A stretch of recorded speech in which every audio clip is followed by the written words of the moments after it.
श्री गुरुभ्यो नमः।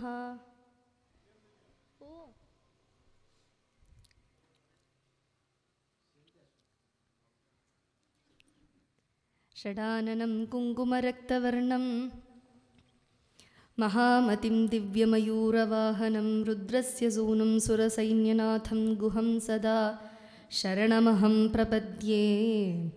कनककुण्डलमण्डितषण्मुखं कनकराजिविराजितलोचनं निशितशस्त्रशरासनधारिणं शरवणोद्भवमीशसुतं भजे। वन्दे शक्तिधरं शिवात्मतनयं वन्दे पुलिन्दापतिं वन्दे भानुसहस्रमद्भुतनिभं वन्दे मयूरासनं वन्दे कुक्कुटकेतनं सुरवरं वन्दे कृपाम्भोनिधिं वन्दे कल्पकपुष्पशैलनिलयं वन्दे गुहं षण्मुखं न मन्त्रं न यन्त्रं न तन्त्रं न तत्त्वं सदा चिन्मयः कोऽपि कारुण्यराशिः भुजङ्गप्रयातैः सदैवाधिरूढः प्रभो सुब्रह्मण्य प्रसीद प्रसीद। सिन्दूरारुणमिन्दुकान्तिवदनं केयूरहारादिभिः दिव्यैराभरणैर्विभूषिततनुं स्वर्गस्य सौख्यप्रदम् अम्भोजाभयशक्तिकुक्कुटधरं रक्ताङ्गरागांशुकं सुब्रह्मण्यम् उपास्महे प्रणमतं सर्वार्थसंसिद्धिदम्। மூவிருமுகங்கள் போற்றி முகம் பொழி கருணை போற்றி ஏவரும் துதிக்க நின்ற ஈராறு தோள்கள் போற்றி காஞ்சி மாவடி வைக்கும் செவ்வேல் மலரடி போற்றி அண்ணான் சேவலும் மயிலும் போற்றி திருக்கைவேல் போற்றி போற்றி உருவாய் அருவாய் உளதாய் இளதாய் மறுவாய் மலராய் மணியாய் ஒளியாய் கருவாய் உயிராய் கதியாய் விதியாய் குருவாய் வருவாய் அருள்வாய் குஹனே। ஆறிரு தடந்தோள் வாழ்க ஆறுமுகம் வாழ்க வெப்பை குருசை தனிவேல் வாழ்க குக்குடம் வாழ்க செவ்வேலேறிய மங்கை வாழ்க ஆனை துன் அனங்கு வாழ்க மாறிலா வள்ளி வாழ்க வாழ்க சீரடியாரெல்லாம்। வெற்றிவேல் முருகனுக்கு ஹரஹரோஹரா நாகசுப்ரமணிய சுவாமினஹ ஜெய்।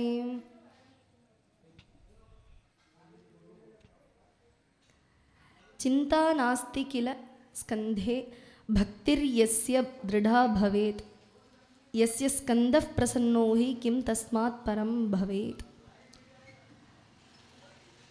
நாமமும் நாமியும் வேறில்லை அப்படின்னு பிரசித்தம். பகவான் நாமமும் நாமி அப்படின்னா நாமத்துக்கு ஓனராக இருப்பவர் யார்? பகவான். அந்த பகவானும் நாமமும் வேறில்லை அப்படின்னு மகேஸ்வர கண்டத்தில் சொல்கிறார்.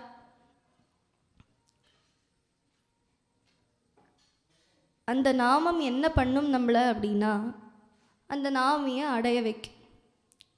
நாமம் சொல்ல சொல்ல அது நம்மளை சொல்ல அது தூண்டலை அப்படின்னா நம்மளுடைய மனது அழுக்காக இருக்குதுன்னு அர்த்தம். அந்த அழுக்கு போகணும்னா பெரிய காலாகாலமாக அழுக்கு சஞ்சித பாபம்னு சொல்லுவா. பாபத்தை வச்சுட்டு வந்திருக்கோம். அது போகணும்னா சர்வ சுலபம் கிடையாது. எப்படி போக்கும்? அழுக்கான ஒரு ஜலம் ஒரு கிளாஸில் எடுத்தால் அதுக்கு மேலே நல்ல ஜலம் தூயமான ஜலம் விட விட விட விட முதல்ல அழுக்கு கொஞ்சம் போயின்னு இருக்கும், அதுக்கப்புறம் நிர்மலமான ஜலம் கிடைக்கும் இல்லவா? அதே மாதிரி அழுக்கை எடுத்து மாற்றணும்னு பிரயத்னம் பண்ணினா முடியாது. அப்போ என்ன பண்ணணும்? அந்த அழுக்கு மேலே நல்ல விஷயங்களை நிறைய போட்டுட்டே இருந்தோம்னா அழுக்கு தானாக விலகிடும். அப்போது நல்ல விஷயங்கள் என்னெல்லாம்னு பார்த்து பார்த்து பண்ணினாதான் நம்மளுடைய சஞ்சித பாபமான அழுக்கு மூட்டை நம்ம எடுத்துன்னு வந்திருக்கோமே, அந்த மூட்டை அந்த பாரத்தோடு இருக்கும். அதனால தான் இந்த சம்சாரத்தை தாண்ட முடியாமல் இருக்கும். சம்சாரமே பாரமாக ஏன் தோன்றுறது அப்படின்னா அதனால தான். அந்த பாரத்தை குறைக்க பகவானையே வழிபடணும், பகவானையே நாடனம், பகவன் நாமாவை சொல்லணும்.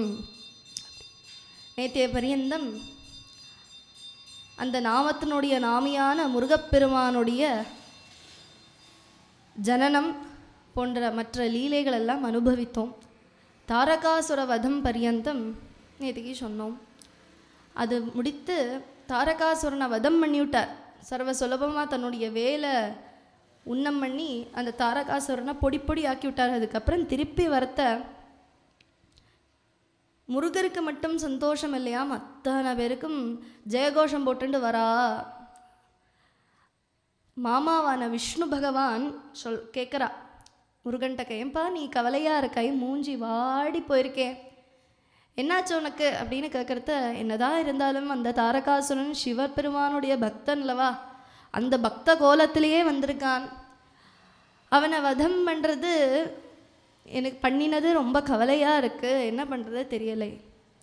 விஷ்ணு பகவான் சொல்லி பார்க்குறா, அதெல்லாம் இல்லை, கெட்டவா அப்படின்னா அவளை வதம் தான் பண்ணணும், ஆததாயிகளை வதம் பண்ணணும்னு கண்ணபிரானும் பகவத்கீதையில் சொல்லியிருக்காளே இல்லைவா.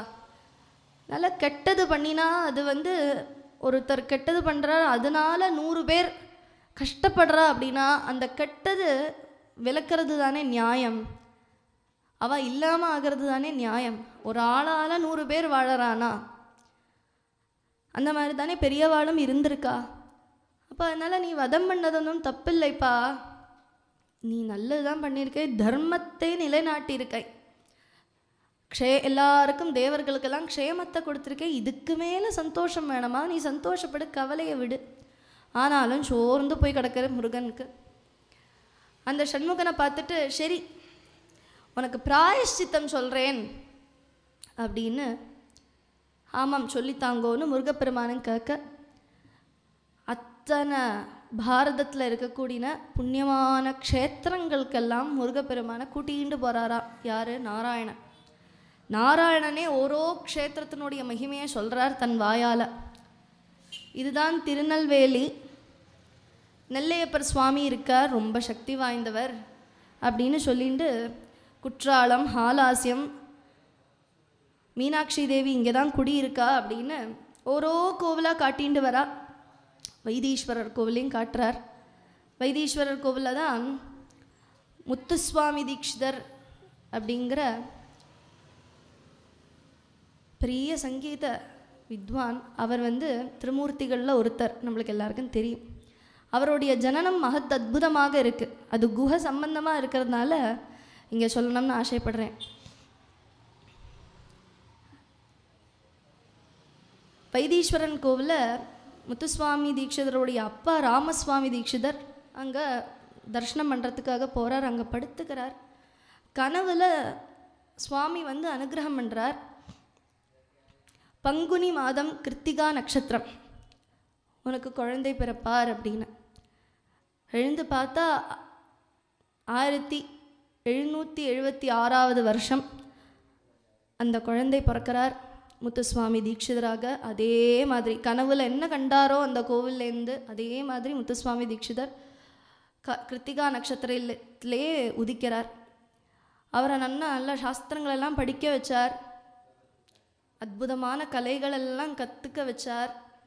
அப்படின்னு இருக்கிறத காசியிலேருந்து ஒரு சிதம்பர யோகி அப்படின்னு ஒருத்தர் வந்தார். அங்கே அவர் ரொம்ப பெரிய சன்னியாசி. அவர் வந்தார். ஓடி ஏய் ராமசுவாமி, முத்துசுவாமி இங்கே இருக்கிறவன் கிடையாது, இங்கே இருக்கின்றவன் கிடையாது, நான் அழைச்சுண்டு போகிறேன் அப்படின்னா. முத்துசுவாமி அப்படின்னு சொல்கிறதே முத்துனா குமரன் தான் உத்தேசம். அந்த முத்துசுவாமி அழைச்சுண்டு போகிறேன்னு சொல்கிறத தடுக்கலையாம். ஏன், நீங்கள் யார், உங்கள் பேர் என்ன, நீங்கள் எங்கேருந்து வரேன் அப்படின்னெல்லாம் கேட்கவே இல்லையாம். ஏன்னா அந்த காலத்தில் சன்னியாசிகள் அப்படி தான் இருந்தா, குழந்தைகளும் அப்படி தான் இருந்தா, அப்பாவும் அப்படி தான் இருந்தா. அதனால் பெரிய மகான் கேட்குறா, சன்னியாசி வந்திருக்கார் அப்படின்னதும் அழைச்சுண்டு போங்கோ சொல்லி முத்துசுவாமி தீட்சிதரை அழைச்சுண்டு போகிறார். காசியில் கொஞ்ச காலம் இருந்து அவருக்கு ஸ்ரீவித்யா ஷோடசாட்சரி மந்திரத்தை உபதேசம் பண்ணி, அது ஒரு மந்திரம் சித்தி ஆகணும்னா எவ்வளோ அக்ஷரம் இருக்கோ அந்த அத்தனை லட்சங்கள் ஆவர்த்தி பண்ணிட்டாங்கன்னா அது சித்தி ஆகும். அதே மாதிரி அவரும் ஜபம் பண்ணி இப்படி 5 வருஷம் போயிடுது. அப்போ அந்த சிதம்பர யோகி வந்து, போதும்பா நீ கிளம்பி போயிடு, திருவாரூருக்கே போயிடு, உன்னுடைய ஊருக்கே போயிடு அப்படின்னது. இவர் என்னாச்சு இப்படி சொல்கிறார், கிளம்பி போங்கிறாரே அப்படின்னு சொன்னார். இல்லை, நீ கிளம்பி போகிறதுக்கு முன்னாடி திருத்தணிக்கும் போ அப்படின்னு. ஆனால் இவருக்கு நம்பிக்கை இல்லையா. ஏன் நம்பிக்கை இல்லை? நான் ஜபம் பண்ணதை சித்தி ஆச்சா இல்லையானே நம்பிக்கை இல்லை. குழந்தை தானே, 16 வயசு. அப்போது நீ ஒரு காரியம் பண்ண, உனக்கு அப்படி சந்தேகம் இருக்குன்னா காசியில் போய் ஜலத்தை எடுத்து நீ வந்து என்ன ஆசைப்படுறியோ வருதா இல்லையா பாரு அப்படின்னு சொன்னார். சரி அப்படியே ஆகட்டும்னு இவர் கிளம்பி போயிட்டார். கிளம்பி போய் காசியில் முட்டு வரைக்கும் ஜலம் முங்கி நிற்க ஜலத்தை எடுத்துட்டு பிரார்த்தனை பண்ணுறார். பகவானோட சேர்ந்து இருக்கிற மாதிரி, பகவானோட நம்மளுடைய ஜீவன் எப்போவுமே சேர்ந்து இருக்கிற மாதிரி சங்கீதம் தரக்கூடிய வீணை, அழகான வீணையை தரணும் கிடைக்கணும் அப்படின்னு நினச்சார். படார்னு வந்துடுத்து கையில். ராமான்னு எழுதின வீணை கிடச்சிதான். அப்போ புரிஞ்சுடுத்து சித்தி ஆயிடுத்து அப்படின்னு. சரி, குருவை பார்த்துட்டு சொல்லிட்டு போகலாம் அப்படின்னு திரும்பி வரார். குருவை பார்த்து சொல்கிறார், நம்பிக்கை வந்துடுத்தா? வந்துடுத்து. அப்புறம் ஏன் நிற்கிற, கிளம்பி போயேன் அப்படிங்கண்ணா. இல்லை, எனக்கு போகிறதுக்கு மனசு இல்லை, நான் உங்கள் கூடயே இருந்து விட்றேனே. அப்படி தானே இருக்கும் குரு சிஷ்யாளுடைய பந்தம். குரு போன்னு சொன்னாலும் மாட்டேன், என்னால் போக முடியாது, என்னுடைய மனசு அதுக்கு துணை புரியறதில்லை அப்படின்னு தானே சொல்லுவா ஒரு உத்தமனான சிஷ்யன். குருவோடைய மகிமை தெரிஞ்ச சிஷ்யன் அப்படி தானே இருப்பார். அதே மாதிரி அந்த தீட்சிதரும் சொல்கிறார் குருவை பார்த்து, நான் இங்கேயே இருந்துடுறேனே அப்படின்னு. இல்லை, நீ கிளம்பணும். இவருக்கு சந்தேகமாக எடுத்து, இப்படி சொல்லுவாளா அப்படின்னு. அப்போது ஏன் அப்படின்னு சொல்கிறேன் கேட்குறத சொல்கிறார், நான் 1.5 மணி நேரம்தான் இருப்பேன் இனிமே உயிரோட அப்படின்னார். அப்படியா, சரி நான் இருந்துகிட்டே போகிறேன் அப்படின்னு அவருடைய சித்தியும் பார்த்துட்டு கிளம்புறார் தன்னுடைய ஊருக்கு. ஆனால் ஊருக்கு போகிறதுக்கு முன்னாடி திருத்தணி போனோம்னு சொன்னாரே, அதனால் அங்கேயே போய் திருத்தணிக்கு போகிறோம்னு சொல்லி திருத்தணி போய் சுவாமி பெருமான முருகரை வந்து தியானத்தில் இருந்துட்டுருக்கார். அவர் முத்துசுவாமி தீட்சிதர் தியானத்தில் இருக்கு. அப்பொழுது பின்னாடி வந்து ஒரு தாத்தா, வயசான தாத்தா, முத்து வாயத்தொற அப்படி. அவர் எங்கேருந்தோ கேட்டு ஒரு பெரிய தாத்தா வந்தால் வாயை திறந்தா கல்கண்ட ஒரு கைப்பிடி அளவு போட்டாலாம். அதை போட்டதும் அவருக்கு சங்கீத ஞானம் பெருகித்து. சங்கீதம் மட்டும் கிடையாது, அந்த முருகப்பெருமானுடைய அத்தனை ஞான வடிவமாக இருக்கக்கூடிய அந்த முருகனே உள்ள புகுந்துட்டார் அந்த கல்கண்டு வழியாக அப்படின்னு சொல்லி முதல் கீர்த்தனம், ஸ்ரீநாதாதி குரு குஹோ ஜெயதி ஜெயதி. ஸ்ரீநாதாதி குரு குஹோ, அவருடைய எல்லா கீர்த்தனையிலையும் ஒரு முத்திரை குரு குஹோன்னு இருக்கும். அவர் முருகப்பெருமானுடைய அனுகிரகத்தினாலேயே பிறந்ததுனால அவருக்கு முத்துசுவாமின்னு பேர் வந்தது. அதே மாதிரி அந்த முருகனுடைய அருள்னால தானே அத்தனை வித்தையும் ஞானத்தையும் பெற்றார். அதனால் அவருடைய பேரே இருக்கட்டும் முத்திரையாக என்று சொல்லி குரு குஹா அப்படிங்கிற முத்திரையோட முத்துசுவாமி தீட்சிதர் தன கீர்த்தனத்தையும் எழுதினார். அப்படி அந்த வைத்தீஸ்வர கோவிலுடைய பெருமையை சொன்னார். அதுக்கப்புறம் சேங்கனூர் அப்படிங்கிற க்ஷேத்திரத்தை காட்டி கொடுக்குறார். இங்கே தான் சக்திகிரின்னு இங்கே மலைக்கு பேர், ரொம்ப சக்தி வாய்ந்தது. அந்த பேர்லேயே இருக்குல்லவா சக்திகிரின்னு. இங்கே வந்து சிவ பூஜை பண்ணலாம் அப்படின்னு அதை பார்த்ததும் முருகன் சொன்னார். சரி பண்ணேன், தாராளமாக பண்ணேன். இங்கே சிவ பூஜை பண்ணினா எனக்கு மனசுக்கு சமாதானம் ஆகும்னு முருகப்பெருமான் சொல்ல, அங்கே வந்து மண்ணால் சமைத்து ஒரு சிவலிங்கத்தை வைத்து பூஜை பண்ணுறார். அங்கே பூஜை பண்ணுற வேளையில் நாராயணன் முருகனுக்கு சிவனுடைய மகிமையை உபதேசம் பண்ணுறார். கிம் தஸ்மாத் பரமம் பவேத், சிவனை விட பரமமாக இந்த உலகத்தில் எதுவுமே இல்லையேப்பா. எப்பேற்பட்டவர் தெரியுமா உன்னுடைய அப்பா? ஹாலஹால விஷத்தை குடித்தவர். அபக்ஷயன் மகாதேவா கிருபயா பூத பாவனஹ தஸ்யாபி கண்டே தத்விஷம் ஸ்திதம் நீலத்வமாகதம். பூதங்கள் அத்தனை பேரையும் காப்பாற்றுறதுக்காக கொடூரமான அந்த விஷத்தை தான் எடுத்துக்கிறேன் என்று பெரும் கருணையோடு எடுத்துட்டவர். அது மட்டுமா, மன்மதனை பொசுக்கி போட்டு அவருக்கு ஜீவனை கொடுத்தவர். நேற்றுக்கு பார்த்தோம் அந்த பூர்ண கதையை. அப்புறம் என்னன்னா, கங்கா தேவி, கங்காவுடைய அவதரணத்தில் சிவபெருமானுடைய மகிமையை பார்க்கலாம். என்ன அப்படின்னா, கங்கா தேவி பூமிக்கு வரணும் அப்படின்னு பிரார்த்தனை பண்ணி மேலேந்து வரா. கங்காதேவிக்கு அகங்காரம் வந்துடுத்தான். என்னை கூப்பிடுறான், என்னால் இவாளுக்கு ஒரு விஷயம் ஆகணும், அதனால் என்னுடைய மகிமை பெருசு அப்படின்னு நினச்சிட்டு, சரி இந்த பூமியவே விழுங்கி விடலாம்னு மேலேந்து சத்தியலோகத்துலேருந்து குதிக்கிறாளாம். அதை தாங்கிறதுக்கு அந்த கங்காவுடைய சக்தியை தாங்கிறதுக்கு பூமியால் முடியாது. என்ன பண்ணுறதுன்னு தேவர்கள்லாம் கேட்டுன்னு இருக்க, பரமேஸ்வரன் நான் வகிச்சுக்கிறேன் அப்படின்னு சொல்லி தன்னுடைய ஒரு ஜடையை கட்டிண்டு உட்காந்துட்டுருக்கார் தியானத்தில். அந்த ஜடையில் விழுமா அப்படின்னு கங்காதேவிட்ட பிரார்த்தனை பண்ண அங்கேருந்து குதிக்கிறா சிவபெருமானுடைய ஜடையில். இங்கேருந்து ஜடையிலேருந்து கீழே விழுந்து பூமியவே அப்படியே எடுத்துண்டலாம் தான் வந்தா. ஆனால் சொச்ச காலத்துக்கு அந்த ஜடைக்குள்ளேயே சுற்றின்னு இருந்தா, வெளியில் போகிறதுக்கு தெரியலையாம் கங்காக்கு. அப்போ அந்த கங்காதேவியை அகங்காரத்தை தீர்த்து அந்த கங்காதேவியை பூமிக்கு அனுப்பி வைத்தவர் சிவபெருமான்ப்பா. இந்த மாதிரி உன்னுடைய அப்பா சிவபெருமான், அந்த சிவபெருமான் அப்பேற்பட்டவர் இந்த மாதிரி மகா லீலைகளெல்லாம் பண்ணி திருவிளையாடலை பண்ணி சர்வ பூதங்களுக்கும் க்ஷேமத்தை கொடுப்பவர். அவரை பூஜை பண்ணுறதுல சாந்தி நிச்சயமாக உண்டாகும். அதனால தான் பொதுவாக என்னால் தப்பு பண்ணினாலோ என்னாவது அபச்சாரமாக என்னாவது பண்ணினாலோ நேராக போய் சிவன் கோவிலை நமஸ்காரம் பண்ணுங்கோ அப்படின்னு சொல்லுவாள். 11 வாட்டியோ 16 வாட்டியோ அவாவா சித்தம்படி நமஸ்காரம் பண்ணினா மனசாந்தி அப்போவே வரும். நாளைக்கு மற்ற நாளைக்கு ஒரு மாதம் கழிஞ்சு வரும் அப்படின்னு சந்தேகமெல்லாம் கிடையாது, அப்போவே வரும்னு சொல்லுவாள். அதனால் சிவபெருமானுடைய மகிமையை சொல்லி அங்கே பூஜை பண்ணால், இந்த முருகனே அங்கே பூஜை பண்ணனால இப்போவும் அந்த சக்திகிரி அந்த கோவிலுக்கும் ரொம்ப பெருமை. அங்கே போய் எல்லாரும் இப்போவும் பூஜை பண்ணின்னு இருக்கா. அதுக்கப்புறம் எல்லாம் பண்ணி க்ஷேத்திரமெல்லாம் போய் மனசுக்கு திருப்தியாகி திருப்பி வரா. எங்கேக்கு வரானா, கைலாசத்துக்கு வரா. முருகப்பெருமானுக்கு முகம் மலர்ந்து தான். ஏன்னா பிராயஷ்சித்தம் பண்ணியாச்சு, சிவ பூஜை பண்ணியாச்சு, மனசு நிம்மதியாச்சு, பரவாயில்லே அப்படின்னு திரும்பி வர அப்பாட்ட வரா.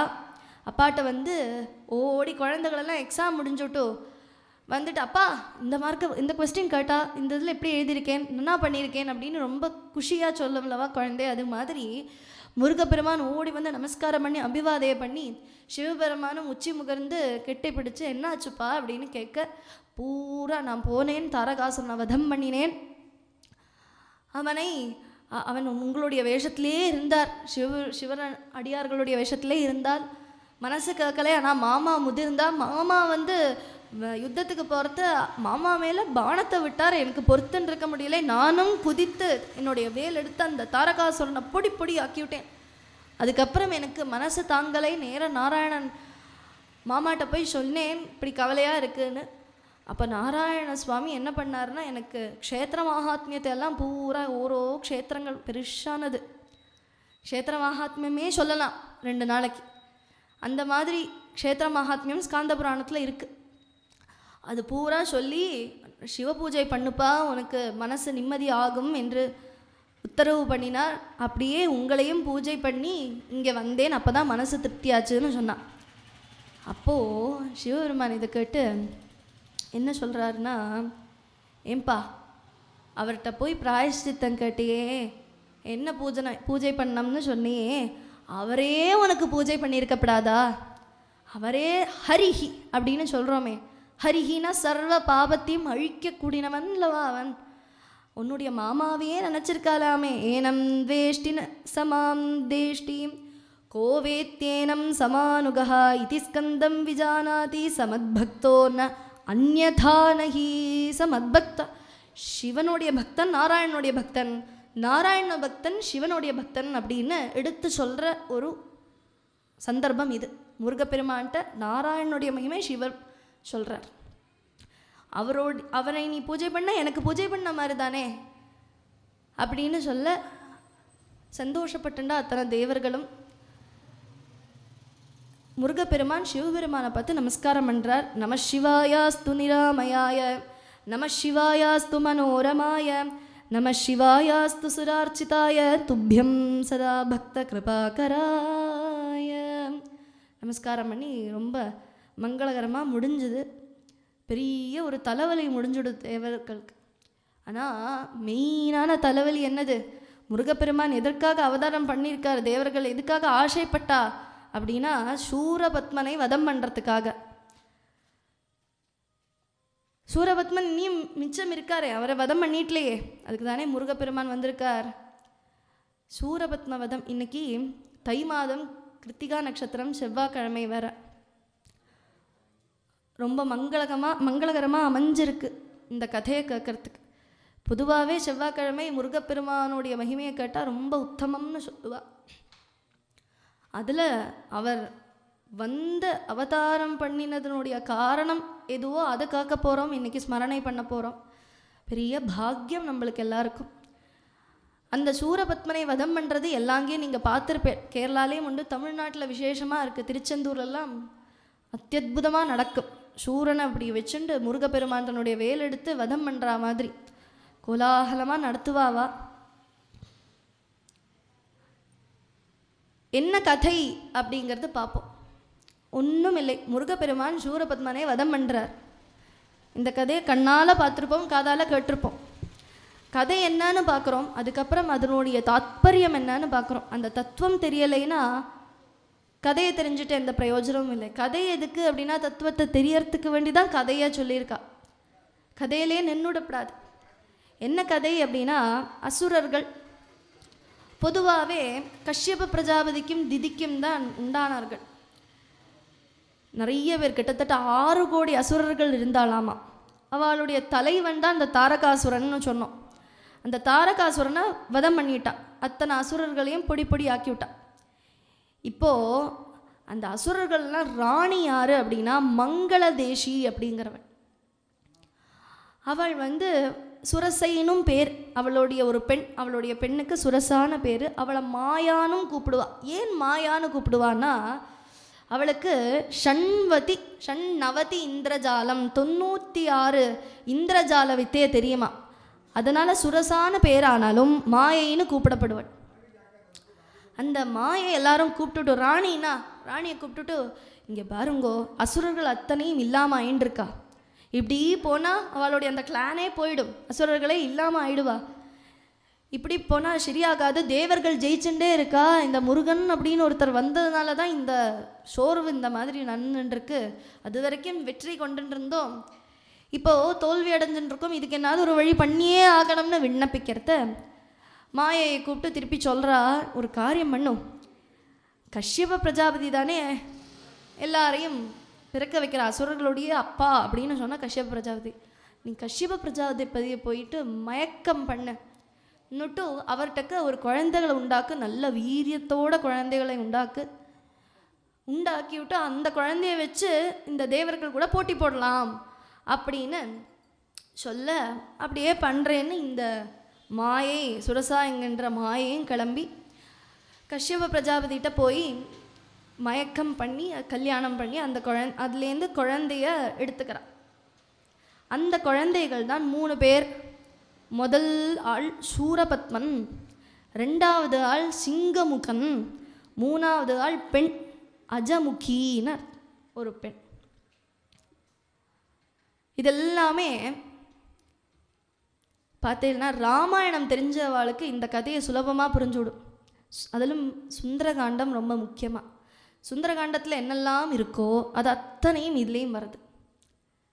3 பேர். ராவண நாட்டமாக சூரபத்மன், விபீஷண நாட்டமாக சிங்கமுகன், அஜமுகி சூர்பனகை ஆட்டமாக அஜமுகி. இப்படின்னு வச்சுன்னு மைண்டில் எடுத்துட்டோம்னா சுலபமாக புரியும். கஷ்யபருடைய தபசை கலையுங்கோ சொல்லி கலைச்சுட்டு இந்த 3 குழந்தைகளை பெற்றெடுத்தாள். பெரிய அசுரத்தன்மை உடையவா, மாயைட்டேந்தளவா பிறந்து வந்திருக்கா. அப்போ கேட்கணுமா, கஷ்யபர் சொல்கிறான், அந்த குழந்தைகளெல்லாம் பார்த்து, இப்படி பிறந்தா மட்டும் பத்தாது, தபஸ் பண்ணுங்க போயிட்டு அப்படின்னு அனுப்புகிறான். எல்லாத்துக்கும் தபஸ் வேணும், தெய்வ பலம் வேணும். தெய்வ பலம் இல்லைன்னா எதுவும் பிரயோஜனமாகாது. என்ன கிடைச்சாலும் சரி, தெய்வ பலம் இல்லைன்னா ஒன்றும் பிரயோஜனம் இல்லை. அதுக்கு தான் தெய்வ பலத்துக்கு வேண்டி, தெய்வாதீனத்துக்கு வேண்டி தான் தினசரி கோவிலுக்கு போகிறது, ஜபம் பண்ணுறது, சந்தியாவந்தனம் பண்ணுறது போன்ற விஷயங்கள்லாம் சாஸ்திரம் சொல்கிறதே இதுக்கு வேண்டி தான், தெய்வ பலத்துக்கு வேண்டி. எல்லாம் கிடச்சிட்டும் தெய்வ பலம் அனுகூலமாக இல்லைன்னா என்ன ஆகுறது? ஜோதிஷத்தில் போய் கேட்போம், ஷார்ட்டேஜ் சொல்லுவார், தெய்வ பலம் கொஞ்சம் கம்மியாக இருக்குது, அதனால தான் நீங்கள் கஷ்டப்படுறீர்கள் அப்படின்னு. அதுக்கு என்ன பண்ணோம்? ரொம்ப பெரிய விஷயமெல்லாம் பண்ணண்டா. ஏதாவது ஒரு விஷயம் ஏகாகிரதையோட வைராக்கியத்தோடு பண்ணினாலே போதும். கோவிலுக்கு வந்து நமஸ்காரம் பண்ணிட்டு போவேன் அப்படின்னு ஒரு நிஷ்டை, இல்லைன்னா சாயங்காலமான தீபத்தை ஏற்றி ஸ்லோகம் சொல்லுவேன் அப்படிங்கிறது. குழந்தைகளெல்லாம் அனுப்பி வைக்கிறது.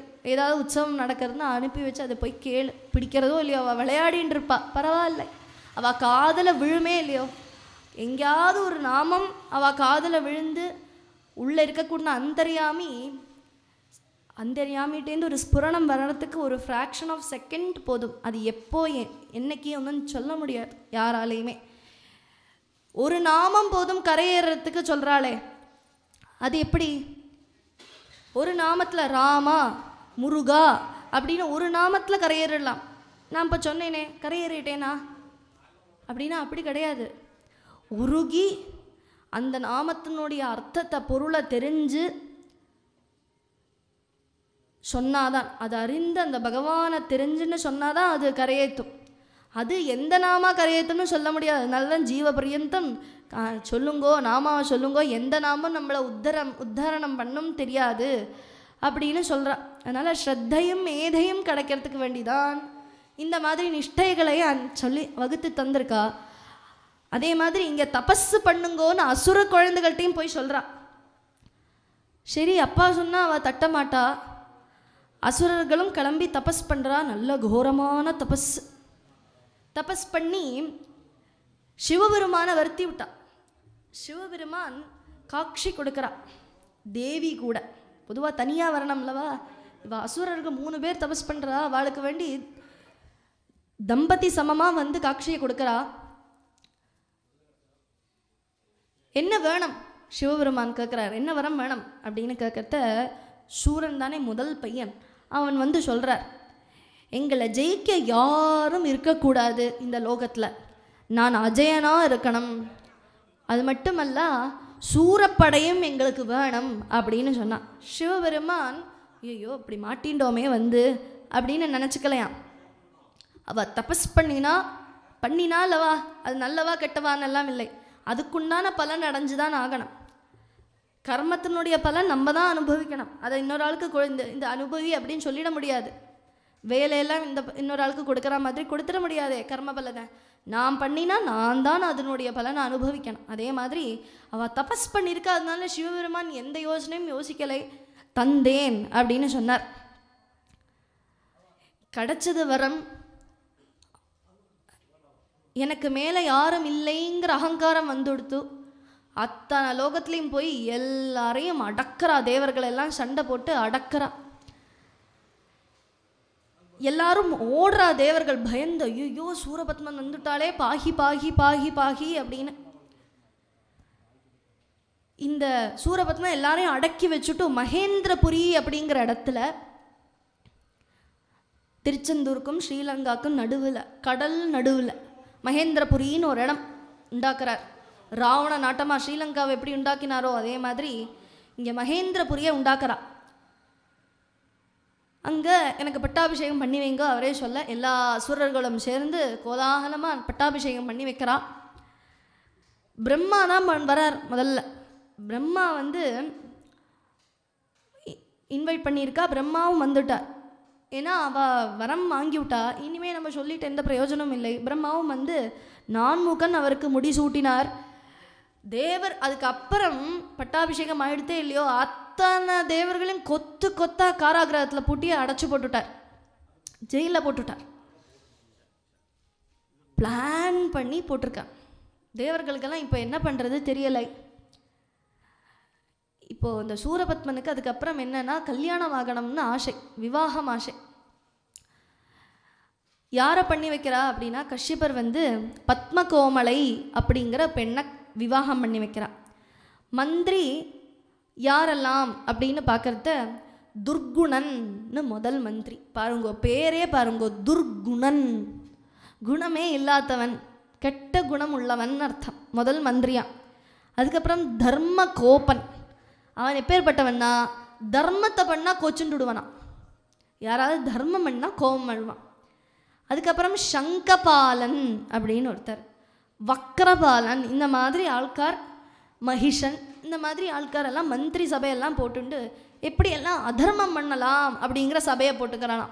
எப்படியெல்லாம் தேவர்களை கஷ்டப்படுத்தலாம், நல்லது பண்ணுறவாளை, பகவானை வழிபடுறவாளை எப்படியெல்லாம் கஷ்டப்படுத்தலாம், அதுக்குன்னு எல்லாருமா மந்திரி சபையை போட்டு டிசைட் பண்ணுறான். மெயினாக தேவர்களை அடக்கணும் அப்படின்னு தானே. இப்போ இந்திரன் மட்டும், இந்திரன் தேவன் தானே, ஆனால் இந்திரன் மட்டும் அவனுடைய கண்ணில் படாமல் தப்பிச்சுட்டாராம். மற்றன தேவர்களும் காராகிரகத்தில் இருக்கா. அந்த இந்திரனை மட்டும் எப்படியோ கண்ணில் படலையோ என்னவோ, பகவானுடைய இச்சையோ என்னவோ, இந்திரன் மட்டும் தப்பிச்சுட்டான். இந்திரன் வேகம் இந்திராணியை பிடிச்சுட்டு கிடுகிடுன்னு ஓடுறா. கச்சியப்பர் கந்த புராணத்தில் சொல்கிறார், சீர்காழி வந்துட்டாராம். சீர்காழி அப்படின்னு கேட்டாலே திருஞான சம்பந்தர் அவதாரம் பண்ணின இடம், க்ஷேத்திரம் இல்லவா, எப்பேற்பட்ட க்ஷேத்திரம் சீர்காழி. அந்த சீர்காழி வந்துட்டாராம். அங்கே ஒரு காட்டில் போய் இந்திராணியும் வச்சுட்டு இந்திரன் இருக்கார். கொஞ்சம் சிஷ்டகாலம் வசிக்கலாம் அப்படின்னு ஒரு குடிசையை போட்டுட்டு இருக்கார். அங்கே பக்கத்தில் ஒரு ஐயனார் கோவில் இருந்தது, வீரமாகாளன் அப்படின்னு ஐயனார் கோவில். எது வீரமாகாளன் யார் அப்படின்னா நம்ம இப்போ ஐயப்பன்னு சொல்கிறோமே அதுதான், அந்த சுவாமி தான். அந்த சுவாமி அங்கே இருக்கா, வீரமாகாளன் இருக்கார். அந்த சீர்காழி அந்த இடத்த, அந்த காடை பூரா காத்துன்னு இருக்கக்கூடிய காவல்காரனாக இருக்கார். அது பக்கத்தில் இவன் இருக்கா. இந்திராணி ஓன்னு கதறா, ஏன்பா நீங்கள் எப்பேற்பட்டவள்னு நினச்சேன், மகாவீரன் மகாசூரன், எல்லாரையும் அடக்கிடுவேல்னெல்லாம் நினச்சேனே, எங்கே போச்சு உங்களுடைய பலபராக்கிரமங்கள் எல்லாம்? ஏன் இப்படி பயந்து ஓடி என்னை மறைச்சு வச்சுருக்கேள் அப்படின்னு கேட்குறத இந்திரன் சொல்கிறார், பெண்ணே எல்லாருக்கும் காலம் உண்டு, எல்லாருக்கும் காலம் உண்டு. என்ன காலம் அப்படின்னா, இன்றைக்கி நான் சிரிச்சுன்னு இருக்கேன், நாளைக்கு அழுவேன், மற்ற நாளைக்கு சிரிப்பேன். இன்றைக்கி கஷ்டம் வரும், நாளைக்கு சுகம் வரும். சுகம் துக்கம் அப்படின்னு வந்துண்டும் போயிண்டும் இருக்குல்லவா, அதே மாதிரி எல்லாத்துக்கும் ஒரு காலம் உண்டு. இப்போ நம்ம பயந்து ஒளிந்து இருக்கணும் அப்படிங்கிற ஒரு கட்டம், ஒரு காலம் வந்திருக்கு. அதனால் இப்போ அப்படி நடக்கிறது. நம்ம கையில் எதுவுமே இல்லை, பகவானுடைய கையில் தான் அப்படின்னு சொல்கிறா. இந்திராணி அழறா, என்ன பண்ணுறது தெரியலையே அப்படின்னு. அப்போது இந்திரன் சொல்கிறா, நீ இங்கே இரு, நான் சிவபெருமான்கிட்ட போய் சொல்லிட்டு வரேன், கைலாயத்தில் போய் சிவபெருமான்கிட்ட சொல்லிட்டு வரேன்னு சொல்கிறான். அப்போது திருப்பி பார்த்தா, அங்கேருந்து அழைச்சிண்டு இந்த பூமியில் வந்ததும் போகாது, இப்போ தனியாக விட்டுட்டு காட்டில் தன்னந்தனியாக விட்டுட்டு போகிறாளே அப்படின்னு நினைக்கிறான். கேட்குறா, இந்த தனி காட்டில் அபலையான என்ன விரோதிகள் தலையெடுத்த காலத்தில், போராத காலத்தில் என்ன தனியாக விட்டுட்டு போனோமா? பொதுவாக கஷ்டம் வந்தால் எல்லாம் சேர்த்து வரும் அப்படின்னு சொல்லுவோமே, ஒன்றுக்கு பின்னாடி ஒன்றுக்கு பின்னாடி ஒன்றுக்கு பின்னாடி, அது மாதிரி இருக்கே. போராத காலத்தில் என்ன தன்னந்தனியாக விட்டுட்டு போகிறேளே, எனக்கு யார் துணை அப்படின்னு கேட்கறத இந்திரன் சொல்கிறேன், என்னம்மா துணை இல்லைன்னு சொல்கிறாய்? இங்கே தான் ஐயப்பனாக இருக்காரே வீரமாகாளன், அவருடைய கண்டிப்பில் தானே இங்கெல்லாம் இருக்கா, அதனால் அவர் துணை இருக்கிறத உனக்கு என்ன கவலை கொண்டா அப்படின்னு சொல்லி, நீ பத்திரமா இரு, ஒன்றும் பயப்படாதே, நான் தோ வந்துடுறேன் அப்படின்னு இந்திரன் கிளம்பி கைலாயத்துக்கு போயிட்டார். இந்த சமயத்தில் மாயையோடைய பெண் யார், அஜமுகி அப்படின்னு சொல்லியிருந்தேனே, அவள் இப்படி உலாத்தின் இருக்காளாம் அந்த காட்டில். இப்படியே கையை வீசி நடந்து வரத்த பார்க்குறா. யாரை? இந்திராணியை பார்க்குறா. அழகாக இருக்காளே, நேர போய் பேசுகிறா, யாருமா நீ? அழகாக இருக்கே, இந்த காட்டில் தன்னந்தனியாக இருக்கே, உன் பேர் என்ன? நீ ஏன் முகம் வாடி போயிருக்கே, என் கவலையாக இருக்காய், கவலையுடைய காரணம் என்ன அப்படின்னு ரொம்ப வேண்டிய மாதிரி ஒரு நீல்கால பந்துட்ட பேசுகிற மாதிரி பேசினாலாம் அஜமுகி. அதை கேட்டதும் இவளுக்கு ஒரு ஆளை பார்த்தப்பவே பெரிய சமாதானம் ஆயிடுத்தான் இந்திராணிக்கு. ரொம்ப சந்தோஷம் ஆயிடுத்து. இருக்கிறதெல்லாம் அத்தனையும் சொல்கிறான்.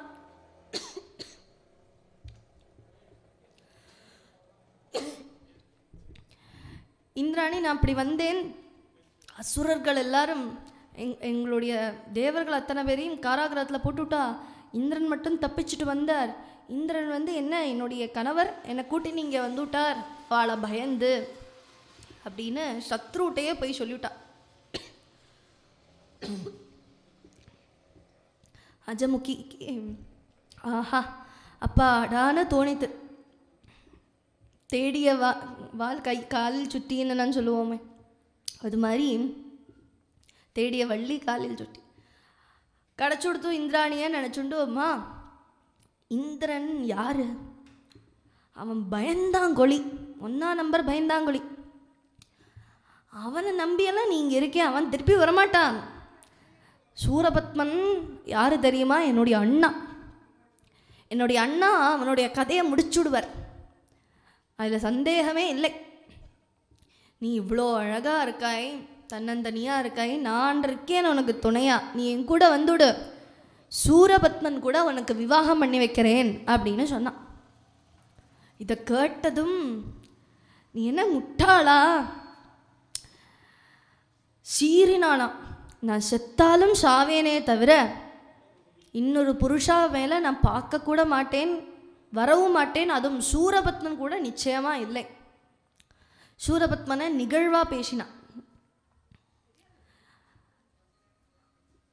சதிபதி உறவுனா அப்படி தான் இருக்கணும். இவ்வளோ பெரிய கஷ்டத்துலேயும் சீதாமா எப்படி ராவணன்டக்க ஒரு புல்லை போட்டு,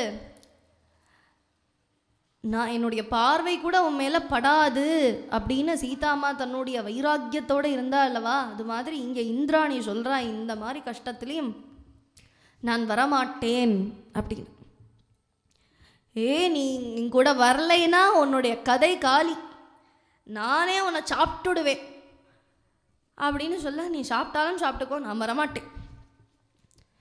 இந்திரன் என்னுடைய கணவர் வந்துடுவார், அவருக்கு வேண்டி நான் காத்துருப்பேன், என்னுடைய உயிர் போனாலும் பரவாயில்ல, நான் வரமாட்டேன் அப்படின்னு சொல்ல, நான் உன்னை இழுத்துண்டு போகிறேன் அப்படின்னு கதற கதற இழுத்துண்டு போகிறாளாம் இந்திராணிய அஜமுகி.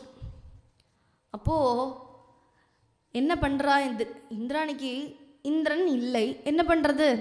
ஆனால் இந்திரன் சொன்ன வார்த்தை ஞாபகம் வருதான். ஐயன் இருக்காரே, ஐயனே ஓலம் மெய்யின் மையனே ஓலம், ஓலம் இடுறாளாம் ஓன்னு, அதுக்கு தான் ஓலம்னு பேர். ஐயனே வீரமா காளா, என்னுடைய கணவர் சொன்னாரே நீ வந்து என்னை காப்பாற்றுவாயின்னு, எங்கே போனாய்? என்னுடைய சத்தம் கேட்கலையா உன் காதுக்கு? என்னை வந்து காப்பாத்தேன், மெய்க்கெல்லாம் மெய்ப்பொருளாக இருக்கக்கூடியவன் அல்லவா நீ, சத்தியம் அல்லவா நீ, என்னுடைய கதறத உன்னுடைய காதில் விழலையா ஐயப்பா அப்படின்னு கத்தினாராம், ஓலம் போட்டாளாம். அதை கேட்டு பொறுக்க முடியாத அந்த ஐயப்பன் புறப்பட்டாராம். நில் அப்படின்னு சொன்னார். யார் இது அப்படின்னு அஜமுகி திரும்பி பார்த்தா, ஐயன் வீரமாகாளன் நின்றுருக்கார். கோரமான பார்வையோட தீக்ஷ்ணமான அந்த சரம் விழற மாதிரி தீப்புரிகள் பொங்கி தன்னுடைய வாளை எடுத்துட்டு முன்னாடி நிற்கிறா. பார்த்ததும் அடுத்த க்ஷணம், நீ யார், எதுக்கு வந்தை, எதுக்கு நீ இந்திராணியை தொட்டை அப்படின்னெல்லாம் கேட்கலை, கையை வெட்டினாலாம். இந்திராணியை தொட்ட கையை வெட்டினாராம். இப்படியா பண்ணுறது? அபலையாக இருக்கக்கூடிய ஒரு பெண்ணை தூக்கிட்டு போகிறதுக்குன்னு கையை வெட்டிண்டார். எப்படி சூர்பனைக்கு மூக்கை வெட்டிட்டு விட்டார் இல்லையோ, ஓன்னு போய் ராவன்கிட்ட போய் அழுதா அல்லவா, அதே மாதிரி இந்த அஜமுகியும் கிளம்பி அண்ணாட்ட போகிறா. அண்ணா அப்படின்னு இவளை ஓலம் போடுறா அண்ணாவை பார்த்து.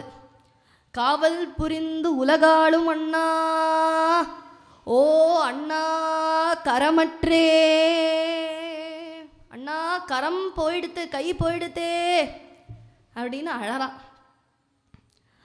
ஆவிதனை விடுவேன் நான் அதற்கு முன்னம் என் மானம் அடுவதியோ, உயிர் போகிறதுக்குள்ளே என்னோட மானத்தை காப்பாற்று அண்ணா, இல்லைன்னா உயிரை விட்டுடுவேன் அப்படின்னு சொல்கிறத சூரபத்மனுக்கு என்னடா ஆச்சு, இவளுக்கு இப்படி அழறாளே, என்னாச்சு என்னாச்சு, இதற்கு காரணம் யார் சொல்லு, என்ன நடந்தது சொல்லு அப்படின்னு சொன்னப்போ அஜமுகி எல்லாம் சொல்கிறா. இந்திராணி இருந்தாள், இந்திராணியை பார்த்து நான் போனேன், ஸ்னேகமாக தான் போனேன், உங்களுக்கு கல்யாணம் பண்ணி வைக்கலாம்னு ஆசை வந்தது, அவளுடைய அழகை பார்த்தப்போ உங்களுக்கு வேண்டி நான் போனேன், அவளை கூட்டிண்டு உங்களை கூட சேர்த்து வைக்கலாம்னு அழைச்சிண்டு வரத்த ஒரு வீரமாகாளன்னு ஒருத்தர் அவர் வாளால் கையை வெட்டி விட்டார் அப்படின்னு சொன்னதும் புரிஞ்சு கொடுத்து. இப்போ போய் இந்திராணியெல்லாம் தூக்கின்னு நம்மளும் பண்ண முடியாது, என்ன பண்ணலாம் அப்படின்னு யோசிக்கிறார். சீதையை தூக்கின்னு வந்த அல்லவா ராவணன், அதே மாதிரி பெண்களை வச்சா, கை வச்சாதான் அவளுக்கு கஷ்டம் ஏற்படும்னு ஆசை இவனுக்கு, சூரபத்மனுக்கு. அப்போ அவெல்லாம் அடங்குவா, அவளுடைய கொட்டம் அடங்கும் அப்படின்னு புரிஞ்சுது.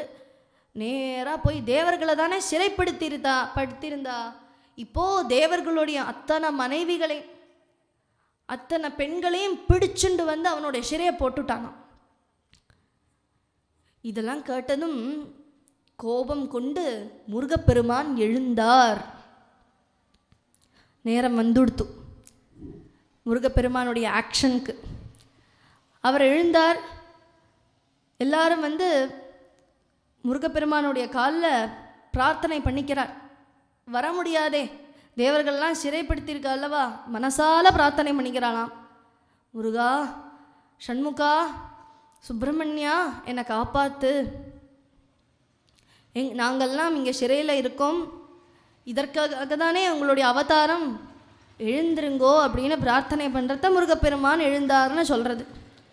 எழுந்து தாரகாசுரனை வதம் பண்ணாலவா 7 வயசு குமரன், அவன் அங்கே எல்லாரும் படை, சதுரங்க படை, காலாள் படை, யானை படை, குதிரைப்படை, அத்தான படையும் திரட்டிண்டு கிளம்பலாம் அப்படின்னு மயில் மேலே ஏறி இப்படி வராராம். ஓரோரோ இடத்துல குஹாம் போடுறா. அதுதான் இப்போது 6 படை அப்படின்னு சொல்கிறோம். அங்கங்கே நின்று வரா. அந்த 6 இடம்தான் எல்லாம் அத்தனை தேவர்களோட கூட முருகப்பெருமான் வீர சூரனாக வரார். ஒரு பெரிய கடல், திருச்செந்தூர் கடல் பார்க்குறா. பெரிய கடல், என்ன பண்ணுறது அப்படின்னு யோசிச்சார்.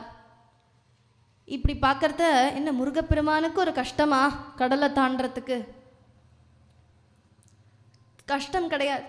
ஆனாலும் ஒரு விஷயம் பண்ணுறதுனா அதுக்கு என்ன நேர் வழியோ அந்த வழியில் போனோம்லவா, அதுதானே நியாயம், நீதி. நீதியோடு தான் நடக்கணும்னு முருகப்பெருமான் காட்டுறார். அப்போது என்ன பண்ணுறார், ஒரு தூதுவனை அனுப்புகிறார். யார் அப்படின்னா வீரபாஹு கூப்பிடுறார்.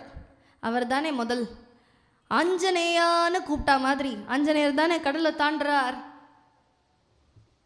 அதே மாதிரி வீரபாஹு கடலை தாண்டுறாராம், பறக்கிறார், ஆகாய மார்க்கமாக பறந்து போகிறார். அங்கே சுந்தரகாண்டத்தில் மைனாக பருவம் எழுந்து வந்தது, ஹனுமாரை தடுத்தார் அப்படின்னு சொன்னோம். நீங்கள் கொஞ்சம் சற்று ஓய்வெடுத்து நீங்கள் கிளம்புங்கோ அப்படின்னு மைனாக்க பர்வதம் அன்போட அரவணைத்தார்லவா ஹனுமாரை. அதே மாதிரி இங்கே கடல் பொங்கறதான், அலைக்கடல் பொங்கி வரவேற்கிறது வீரபாகுவை. வீரபாகுவுக்கு காற்று துணை புரியறது, பஞ்சபூதங்களும் சகாயம் பண்ணுறதான் வீரபாகுவுக்கு. எதுக்குன்னா முருகப்பெருமான் தானே தூது அனுப்பியிருக்கார். அந்த தூது ஒழுங்காக போய் இந்த விஷயம் நல்லபடியாக நடக்கணும் அப்படின்னு. ஏன்னா தேவர்கள் அத்தனை பேரும் சிறைப்பட்டிருக்கா. அவளால் காப்பாற்றுறதுக்கு இப்போ ஒரு ஆளால் முடியும்னா அது முருகன் தான், சுப்பிரமணியன் தான். அதனால் எல்லா பஞ்சபூதங்களும் துணை புரியறது வீரபாகுவுக்கு. நேராக போய் அந்த இடத்துக்கு வந்து சேர்றார். அங்கே வெளியில் யார் இருக்கா அப்படின்னா வீரசிங்கன் அப்படின்னு ஒரு காவல்காரன் இருந்தானா. ஓய் எங்கே வரீர் அப்படின்னு கேட்டார். நீங்கள் யார்? நான் வந்து வீரபாகு, முருகப்பெருமான் அனுப்பின தூதுவன் நான். எனக்கு உங்களுடையெல்லாம் ராஜாவான சூரபத்மனை பார்க்கணும், எச்சரிக்கை கொடுக்கணும் என்று சொன்னான். அதெல்லாம் முடியாது, என்னை தாண்டி தான் போனோம், நான் இங்கே நின்றுருக்கேனே, என்னை தாண்டி தான் போனோம், அதனால் போக விடமாட்டேன்னு சொல்கிறார். வீரபாகுக்கு கோபம் வந்தது, சண்டை போடுறார், யுத்தம் ஏற்படுறது. அப்போலேருந்து யுத்தம், ஒரே ஒரு அடி தூக்கி போய் விழுந்தான். அப்புறமா உள்ளே ஏறுறார். வீரபாகு வந்திருக்கார் அப்படிங்கிற செய்தி எப்படியோ சூரபத்மனுடைய காதில் விழுந்துடுத்து. ஏன்னா யுத்தம் சத்தமெல்லாம் ஏற்படும்னா விழுந்துடுத்து. அப்போ ஒருத்தராக அனுப்புகிறா, அவளுடைய சேனையை அனுப்பி வைக்கிறா. முதல்ல அதிவீரன் அப்படின்னு ஒருத்தர் அனுப்புகிறார். யுத்தம் பண்ணிட்டு வா, அவனை வதம் பண்ணிட்டு திருப்பி வா, இல்லைன்னா வராதே அப்படின்னு சொல்லி அனுப்புகிறேன். இந்த அதிவீரனும் அந்த பேர்லேயே இருக்குது பார்த்தீங்களா, அந்த அதிவீரனும் வீரபாகுவை பார்த்து யுத்தம் பண்ணுறா, பெரிய ஆயுதங்கள் வச்சுருந்து. ஆனால் வீரபாகு அந்த பேர்லேயே இருக்கே, வீரபாகு, பாகுனா கை, நல்ல புஷ்டி இருக்கிறவர் கைக்கு. அந்த வீரபாகு என்ன பண்ணுறார், மரத்தை அப்படியே பேர்த்து ஒரு எரி, ஒரு ஆயுதம் வருதுன்னா அந்த ஆயுதத்துக்கு நேராக மரத்தை, இந்த மாதிரி ஓரோரோ ஆயுதத்துக்கு ஏதா மாதிரி கல் எடுத்து எறிகிறார், என்னெல்லாமோ பண்ணுறார் அவர். அப்படி அந்த அதிவீரனையும் மலை, லாஸ்டில் சின்ன மலை இருந்தால் அந்த மலையை எடுத்து தூக்கி எறிஞ்சு விட்டாரான், க்ளோஸ் அதிவீரன். அதுக்கப்புறம் கயாசுரன் வரானாம், அவனையும் அவன் கர்ஜனம் பண்ணிட்டு வரான். வீரபாகு திருப்பி கர்ஜனம் பண்ணிட்டு அவனை வதம் பண்ணுறான். இப்படியெல்லாம் யுத்தம் நடந்துருக்கு, ரொம்ப பெரிய நாள் யுத்தம், நாட்கள் போயிட்டே இருக்கு, யுத்தமும் நடந்துருக்கு. அப்போது அங்கே அசுரர்களுடைய கூட்டம் தானே யுத்தம் பண்ணிட்டு இருக்கு. தேவர்கள்லாம் எங்கள் சிறையில் தானே. அந்த தேவர்களில் இருக்கக்கூடிய ஜெயந்தன் அப்படின்னு, யார் ஜெயந்தன்னா இந்திரனுடைய பிள்ளை. அந்த ஜெயந்தனுக்கு கனவு வருது. என்ன கனவு அப்படின்னா, வீரபாகு கனவுல வராராம், வருத்தப்படாதே, உங்களையெல்லாம் விடுவிக்கிறதுக்கு சுப்பிரமணிய சுவாமி வந்துட்டார், இனிமே கவலை இல்லை, உங்களுக்கு முன் போல சுவாதந்திரியம் நிச்சயமாக உண்டு அப்படின்னு வீரபாகு கனவுல வந்து சொன்னாராம். ஜெயந்தனுக்கு ரொம்ப சந்தோஷம். அத்தனை தேவர்களையும் கூப்பிட்டு, கவலைப்படாதேங்கோ கவலைப்படாதேங்கோ, முருகப்பெருமான் வந்துட்டார், இனிமே நம்மளுக்கு விடுவு காலம்தான் அப்படின்னு சொன்னான். தேவர்களை பார்த்து துக்கம் வேண்டாம் என்று சொன்னார். அதுக்கப்புறம் சூரபத்மன், யார் அவனை அழைச்சுண்டு வா இங்கேக்கு அப்படின்னு சொல்ல வீரபாகுவும் அடங்கி அவனுடைய அரண்மனைக்கு வரார். அந்த வீரபாகுவை பார்த்ததும் சிவபெருமானே வந்தா மாதிரி தோணித்தான். ஏன்னா சிவபெருமானுடைய பிள்ளை தானே வீரபாகு, நேற்றுக்கு பார்த்துருந்தோம் சரித்திரமெல்லாம். அந்த வீரபாகு குழந்தை தானே. அப்போ சிவபெருமானியோடைய குழந்தை அப்படிங்கிறத அவர் எப்படி இருப்பார், சிவபெருமான மாதிரி தானே இருக்கணும். சிவபெருமானே வந்துட்டாரோன்னு கிடுன்னு எழுந்து நிற்கிறார் சூரபத்மன்.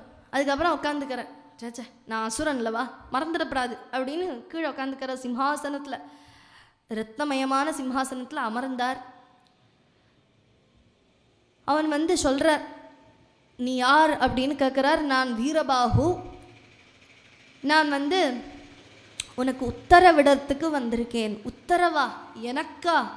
என்ன உத்தரவு அப்படின்னு கேட்குறத சொல்கிறார். முருகப்பெருமான் உங்கள்கிட்ட இந்த யுத்தத்தெல்லாம் விட்டு அடங்கி நல்லது பண்ணு அப்படின்னு உத்தரவு தந்திருக்கார். இந்த மாதிரி வேலையை தேவர்களை கஷ்டப்படுத்தாதே, தேவர்கள் அதுவும் பெண்களை போய் நீ சிறையில் உள்ள வைக்கிறது தவறல்லவா, தேவர்களை வச்சே பொறுத்துண்டார். அவளுடைய மனைவிகள் அத்தனை பேரையும் தூக்கிட்டு வந்து வச்சது நியாயம் கிடையாது, அந்நியாயம். அதனால அவளையெல்லாம் விடுவி அப்படின்னு கட்டளை அப்படின்னு சொன்னான். யாரு? முருகனா? ஒரு பையன் 7 வயசு பையன், ஒரு வாண்டு, அந்த வாண்டு எனக்கு கட்டளை போடுறதா, பார்த்துடலாம் நானா அவனா அப்படின்னு நினச்சார். ஓஹோ, வீரபாகு சொல்கிறார், வாண்டா நானே உன்னை உண்டு இல்லைன்னு பண்ணிடுவேன், ஆனால் முருகப்பெருமான் வரத்துக்கு வேண்டி நான் காத்துன்ருக்கேன் அப்படின்னு சொல்கிறத கர்வத்தோடு சொன்னால் ஒரு கோபம் வந்துடுத்து. பொதுவாக நம்மளுக்கு நேராக நம்மளை பற்றியே குத்தம் சொன்னால் எடுத்துக்க முடியாது, நம்மளுடைய மனசு எடுத்துக்கிறதுக்கு விடாது. ஏன்னா நான் சரி அப்படிங்கிற போதம் நம்மளுக்கு மேலே இருக்குது. ஒரு தப்பு சொன்னால் அப்படியே ஏற்றுக்கிறதுக்கு உண்டான மனசு பரிபக்குவதே நம்மளுக்கு இருக்காது. அதுக்கப்புறம் நம்மளா அடிபட்டு அனுபவஸ்தம் ஆவர்த்த தான் நம்மளுக்கு அது தெரியும் இல்லவா? அது மாதிரி இந்த வீரபாகுவை பார்த்து நீ விட்டுடு அப்படின்னு எச்சரிக்கை பண்ணுறதையும், முருகப்பெருமானுடைய நாமம் சொல்கிறதையும் அதெல்லாம் அந்த அசுரனுடைய காதலையே விழலை, மண்டையில் ஏறலை. ஏன்னா அத்தனை பாவம் பண்ணியிருக்கான், அதனால் காதுக்குள்ளே போலை. அப்போது அந்த வீரபாகு இப்படி சொன்னதும் சூரபத்மன், போடு இவனை பிடிச்சி ஜெயிலில் போடு, இவன் இனிமே ஒரு வார்த்தை அவனுடைய நாக்கிலேருந்து வரக்கூடாதுன்னு சொல்ல,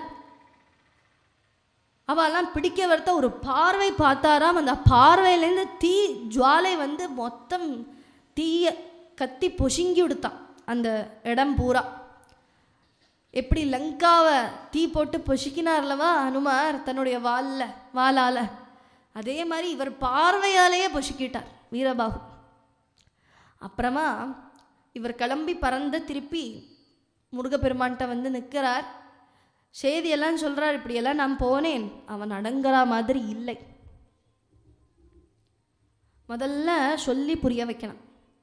அதுக்கப்புறம் சரியாகலைன்னா அவளுக்கு இப்படி பண்ணாதான் நடக்கும் அப்படின்னு சின்னதாக மிரட்டலாம். அதுவும் ஒத்துக்கலை அப்படின்னா அவளுக்குள்ள சண்டை போட்டு வச்சு நீ இப்படி தான் பண்ணணும் அப்படின்னு கோல் மால் பண்ணி எப்படியாவது ஒத்துக்க வைக்கலாம். அதுவும் வசப்படலைன்னா அடிதான், யுத்தம் தான். அதனால் அவன் அடங்குற மாதிரி இல்லை, நான் சொன்னேன், அதுவும் உங்களை வாண்டு அப்படின்னு சொன்னார். நீ யார் கட்டளை போடுறதுக்கு அப்படின்னு சொன்னார். உங்களுடைய பெருமை மகிமை தெரியறதில்லை, நான் சொன்னேன் சிவபெருமானுடைய புத்திரனாக்கும் முருகப்பெருமான் உங்களையெல்லாம் அழிச்சு கட்டுறதுக்காகவே அவதாரம் பண்ணியிருக்கார், அவர்கிட்ட வச்சுக்காதீங்கோ என்றெல்லாம் எச்சரிக்கை பண்ணினேன். ஆனாலும் அவனுடைய காதலை எதுவுமே விழலை. அசுரனுடைய காதலில் நம்ம யுத்தத்துக்கு போகலாம், போர் படையை திரட்டலாம் அப்படின்னு சொன்னான். தண்டனை தான் உகந்தது சொன்னதும் சரி, இனிமே விஷயம் இன்னி எதுக்கு சாவகாசம் கொடுப்பானே, யுத்தத்துக்கு தானே வந்திருக்காரு, அதனால் கிளம்பி விடலாம் அப்படின்னு குக்குட துவஜனாக இருக்கக்கூடிய முருகப்பெருமான் கிளம்பினாராம். யுத்தத்துக்கு வரார்.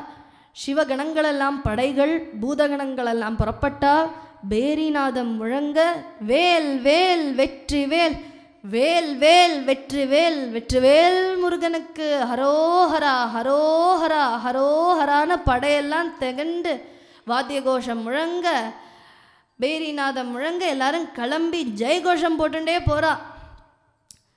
தேவர்களுக்கெல்லாம் சந்தோஷம், அந்த சத்தம் கேட்கறது, வேல் வேல் வேல் கேட்கறது, ஆஹா ஆஹா அமிர்தம் பொழியறதாம். அத்தனை நேரமும் உயிரை பிடிச்சுன்னு இருந்தா என்ன பண்ணுறது தெரியலையே அப்படின்னு அவளுக்கெல்லாம் அமிர்தம் கொடுக்குற மாதிரி, ஔஷதம் காதில் விழற மாதிரி அந்த நாமம் விழுந்துதான் சந்தோஷப்பட்டார்கள் தேவர்கள். முருகப்பெருமான் வந்துட்டாருன்னு தெரிஞ்சு கொடுத்து.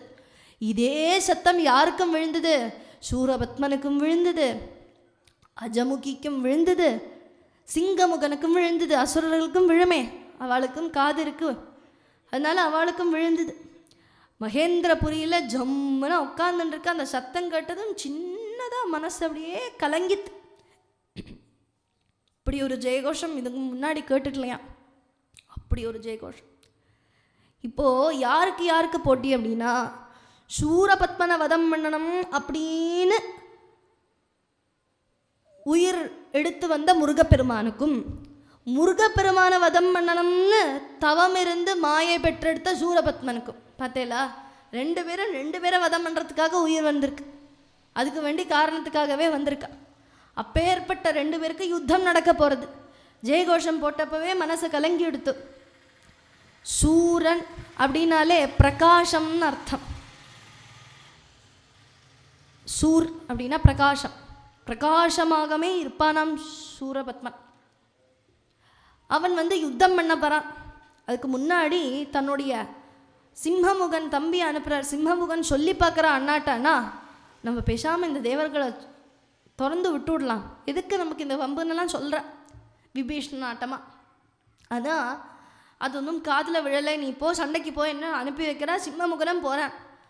சிம்மமுகன் அந்த பேர்லேயே இருக்கே, நரசிம்மராட்டமாக. அந்த சிம்மமுகன் நேராக முருகப்பெருமான் கூட யுத்தம் பண்ணுறா. முருகப்பெருமான் தன்னுடைய ஷரத்தை அனுப்பி அந்த சிம்மமுகனை வதம் பண்ணிவிட்டார். அத்தனை அசுரர்களையும் அனுப்பி வைக்கிறார். நீ போ நீ போ நீ போ அப்படின்னு இந்த சூரபத்மன் எல்லாரையும் அனுப்பி வைக்கிறார். எல்லாரும் இறந்துட்டா இறந்துட்டா இறந்துட்டா இறந்துட்டா, முருகன் கொன்னுட்டார், முருகன் வதம் பண்ணிவிட்டார், முருகன் சம்ஹாரம் பண்ணிவிட்டார் அப்படின்னு காதில் விழுந்துட்டே இருக்கு சூரபத்மனுக்கு. எல்லாரும் போயிட்டா. கூட இருக்கிறவா போயிட்டா, அடியார்களாக இருக்கிறவா போயிட்டா, தனக்கு உபதேசம் பண்ணுறவா போயிட்டா. அத்தனை அசுரர்களும் இறந்துட்டான்னு சொன்னதும் சின்னதாக வயத்தில் புளியை கரைச்சுதான் சூரபத்மனுக்கு. சரி, ஆனாலும் பரவாயில்லை, நான்லாம் இவனை நம்பியா இருந்தேன்.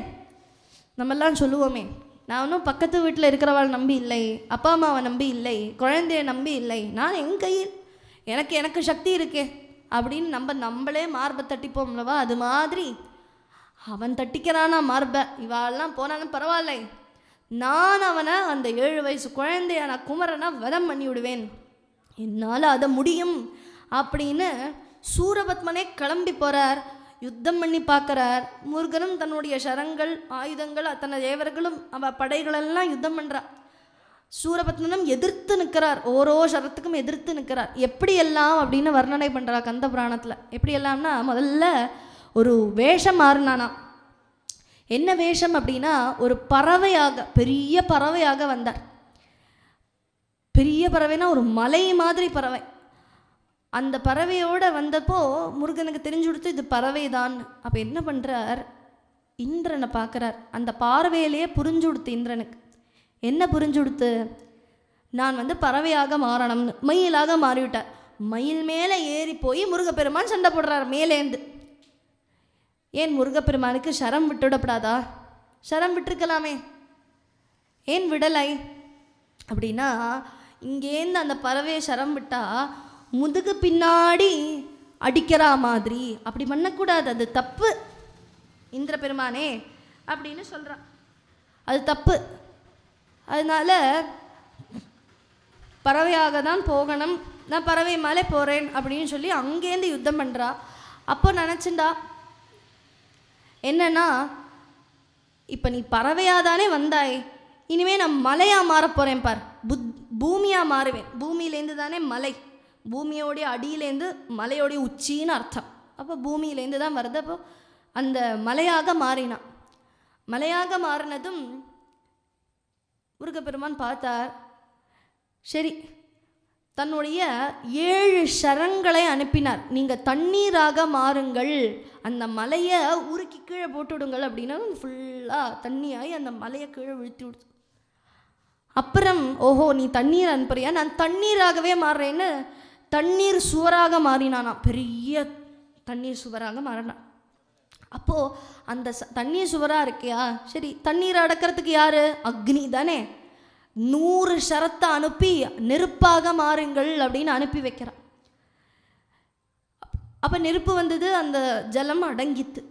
சரி, நான் நெருப்பாக மாறுறேன்னு சூரபத்மன் நெருப்பாக மாறுறார். நெருப்பாக மாறினதும் பகவான் தன்னுடைய சரத்தால் புயல் காற்றாக மாறுங்கள் அப்படின்னு புயல் காற்றாக மாறித்து. அப்போ நெருப்பு அடங்கித்து. திருப்பி நான் வாயுவாக போகிறேன் அப்படின்னதும் சர்ப்பத்தை அனுப்புகிறார். சர்ப்பத்துனா வாயு அடக்கிது.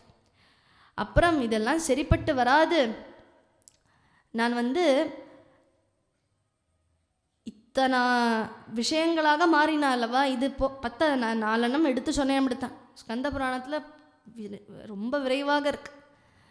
ஓரோரோ காணக்கூடின நம்மளுக்கெல்லாம் மனசில் எட்டக்கூட கல்பனை பண்ணக்கூடின அத்தனை ரூபமாக மாறி இருக்காராம் சூரபத்மன். எப்படியாவது இவனை ஜெயிக்கணும் அப்படிங்கிற ஒரு நோக்கத்தில். ஆனால் முருகப்பெருமான் எப்படியெல்லாம் மாறுறாரோ அதுக்கேற்ற மாதிரி தன்னுடைய சரத்தை விட்டுண்டே இருந்தார். ஜெயமே இல்லை. இப்போ இதில் பார்த்தா சூரபத்மனுக்கு எவ்வளோ தைரியம் வீரம் இருந்திருக்கணும்னு நம்மளுக்கு எடை போட முடியும். ஏன்னா முருகப்பெருமான் கூட இவ்வளோ யுத்தம் தாக்கு பிடிக்கணும்னா அவன் எப்பேற்பட்டவனாக இருக்கணும். அந்த சூரபத்மன்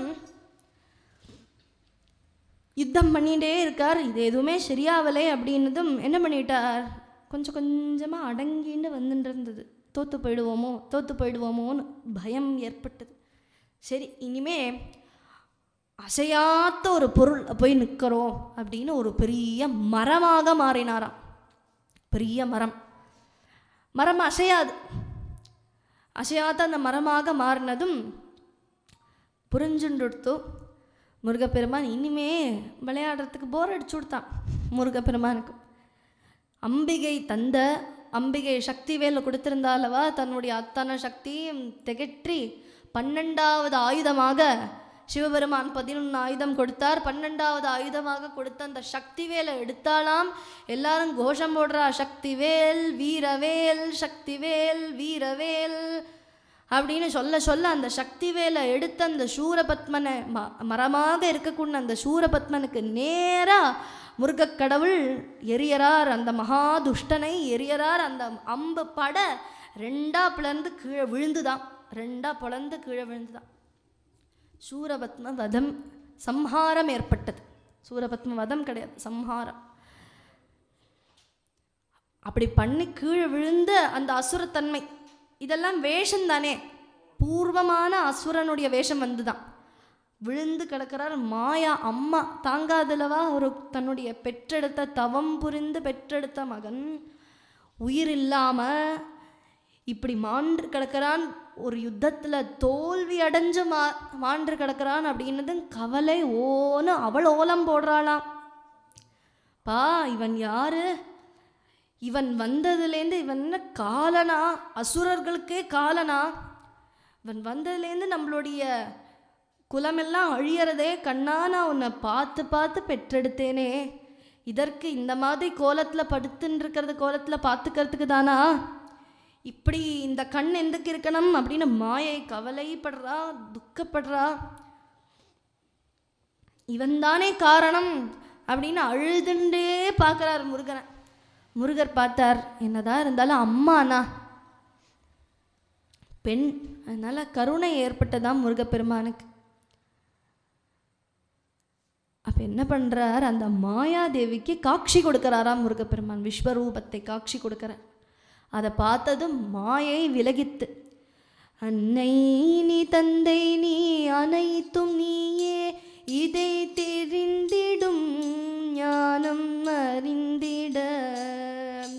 அன்னை நீ தந்தை நீ அனைத்தும் நீயே, இதை தெரிந்திடும் ஞானம் அறிந்திட. வருவாய் அருள்வாய் முருகா, விரைந்தே வருவாய் ஷண்முகா. குருவாய் உருவாய் குமரா வருவாய், திருவேலகபதி அருள்வாய் தருவாய். வேலவா என்னை ஆளவா, வேலவா என்னை ஆளவா. அன்னை நீ தந்தை நீ அனைத்தும் நீ ஏன மாயை தேவி நமஸ்காரம் பண்ணுறா. சூரபத்மனும் நமஸ்காரம் பண்ணுறார். உத்தேஜனம் ஆயிடுத்து சூரபத்மனுக்கு. நமஸ்காரம் பண்ணி என்னுடைய அகங்காரத்தை இல்லாமல் பண்ணிட்டேன், நான் பண்ண தப்புன்னு அபச்சாரம் பட்டுட்டேன், க்ஷமாபராதம் கேட்கிறார் சூரபத்மன். அப்போ முருகப்பெருமான் கருணை கடல். முருகப்பெருமானுக்கு தான் திருச்செந்தூர் பக்கத்தில் கடல் இருக்குல்லவா, அதுவும் பக்கத்துலேயும் கடல், அவரும் கடல். 2 கடல் அங்கே இருக்குதுன்னு சொல்லுவா பெரியவா. 2 கடல். இவன் யார் அப்படின்னா கருணை கடல். கருணை கடல். அந்த கருணை கடல் சூரபத்மனுக்கு அருள் பண்ணுறார். என்ன உனக்கு வேணும் அப்படின்னு கேட்குறத சூரபத்மன் சொல்கிறார், நான் உங்களுடைய வாகனமாக இருக்கணும்னு பிரார்த்தனை பண்ணுறேன். சரி, நீ மயிலாக இரு, ஆல்ரெடி இருந்த மயிலை விட்டு நீ மயிலாக வா அப்படின்னு சொல்லி ஆசீர்வாதம் பண்ணுற. அது மட்டும் போதாதுன்னு சூரபத்மன் கேட்க, வேறு என்ன வேணும், என்னதான் இருந்தாலும் எனக்கு மேலே தானே நீங்கள் இருக்கேள், எனக்கு உங்களுக்கு மேலேயும் இருக்கணும்னு ஆசைப்பட்டாராம். சரி, நீ இன்னொரு பகுதி, 2 மரம் 2ஆக தானே விழுந்தது, ஒரு பகுதி நீ மயிலாக வா, இன்னொரு பகுதி குக்குடமாக வா, கோழியாக என்னுடைய துவஜத்தில் கொடியில் இரு அப்படின்னு ஆசீர்வாதம் பண்ணினார். அப்படியே ஆகட்டும்னு ரொம்ப சந்தோஷத்தோட அவரும் மயிலாகவும் குக்குடமாகவும் மாறி பகவானுடைய துவஜமும் வாகனமாக மாறினான் சூரபத்மன். இப்படி சூரசம்ஹாரம் நடந்தது. மாயையும் நமஸ்காரம் பண்ணி விலகிட்டான், மாயையும் விலகிட்டான். சூரபத்மனுக்கும் இந்த அருள் கிடச்சிது. இதில் இந்த என்னதான் இருந்தாலும் மயில் வாகனத்தில் நீங்கள் முருகப்பெருமானை பார்த்தேன்னா ஒரு கால் மடக்கி மயிலில், இன்னொரு கால் பூமியை பார்த்துருக்கு. அசுரன் தானே, 2 காலையும் வச்சா என்னாவது ஓடிட்டானாலோ அப்படிங்கிற ஒரு கருணை பூமி தேவிக்கும் ஒரு கருணை, அதே மாதிரி அசுரன் மேலேயும் ஒரு காலை பிணித்து வச்சுருப்பராம் முருகப்பெருமான். இப்படி சூரசம்ஹாரம். இது கதை. இதனுடைய தத்துவம் என்ன? யார் இந்த சூரபத்மன், யார் இந்த முருகர், எதுக்காக இப்படியெல்லாம் பண்ணினார் அப்படின்னு பார்த்தா, முதல்ல மரம் பார்க்குறோம். மரமாக நின்னார்லவா, மரம்னா அசையாத்த பொருள் அப்படின்னு சொன்னேன். அசையாமல் இருக்கணும் அப்படின்னா எப்போ அசைஞ்சுட்டே இருப்போம்? இப்போல்லாம் நம்ம அசைஞ்சுட்டே இருக்கோம். மூச்சு போயிண்டு வந்துட்டுருக்கு, மனசு எங்கெல்லாமோ போய் ஓடி ஓடி அலைப்பாஞ்சுருக்கு, கண்ணு போகிறது, காது என்னெல்லாமோ கேட்கறது, இப்படி 5 புலங்களும் அடங்காமல் ஆடிண்டே இருக்கு. இது அடங்கி மரமாக நின்றுது. அப்போ பகவான் அருள் பண்ணினார். அப்போ அடங்கிறதுக்காக தான் இதெல்லாம் பண்ணியிருக்கார் முருகன். 3 சகோதரர்கள் சொன்னோமே, சூரபத்மன், சிங்கமுகன், தாரகாசுரன். தாரகாசுரன் கஷ்யபருடைய புத்திரன் தான் தாரகாசுரன். இதை எப்படி நம்மளுக்கு புரிஞ்சுக்கலாம் அப்படின்னா, ஒரு ஜெல்லி, நம்ம ஒரு ஜீவன் பரமேஸ்வரன் பகவான்கிட்டேருந்து வந்திருக்கோம். பகவானுடைய சைதன்யமும் நம்மளுடைய சைதன்யமும் ஒன்று தான், மாறுபாடு கிடையாது. இன்னொருத்தர் கிடையாது. பகவான் நம்மளுக்குள்ளேயே தான் இருக்கார், வெளியிலேயும் இருக்கார். எல்லாம் காண்றதெல்லாம் பகவான் தான். தூணிலும் இருப்பார், துரும்பிலும் இருப்பார், எல்லாம் அங்கேயும் இருப்பார். ஆனால் நம்மளுக்கு தென்படுறதில்லை, கண்ணுக்கு இந்த மாம்ச சக்ஷுசால தென்படுறதில்லை. ஆனால் நம்மளுடைய உள்ளே இருக்கக்கூடிய ஜீவன் யார்? அந்த பரபிரமன் தான், அந்த பகவான் தான். அதுவும் இதுவும் ஒன்று. ஆனால் நம்ம மட்டும் ஏன் கஷ்டப்படுறோம்? அவர் மட்டும் ஆனந்த ஸ்வரூபியாக இருக்காரே.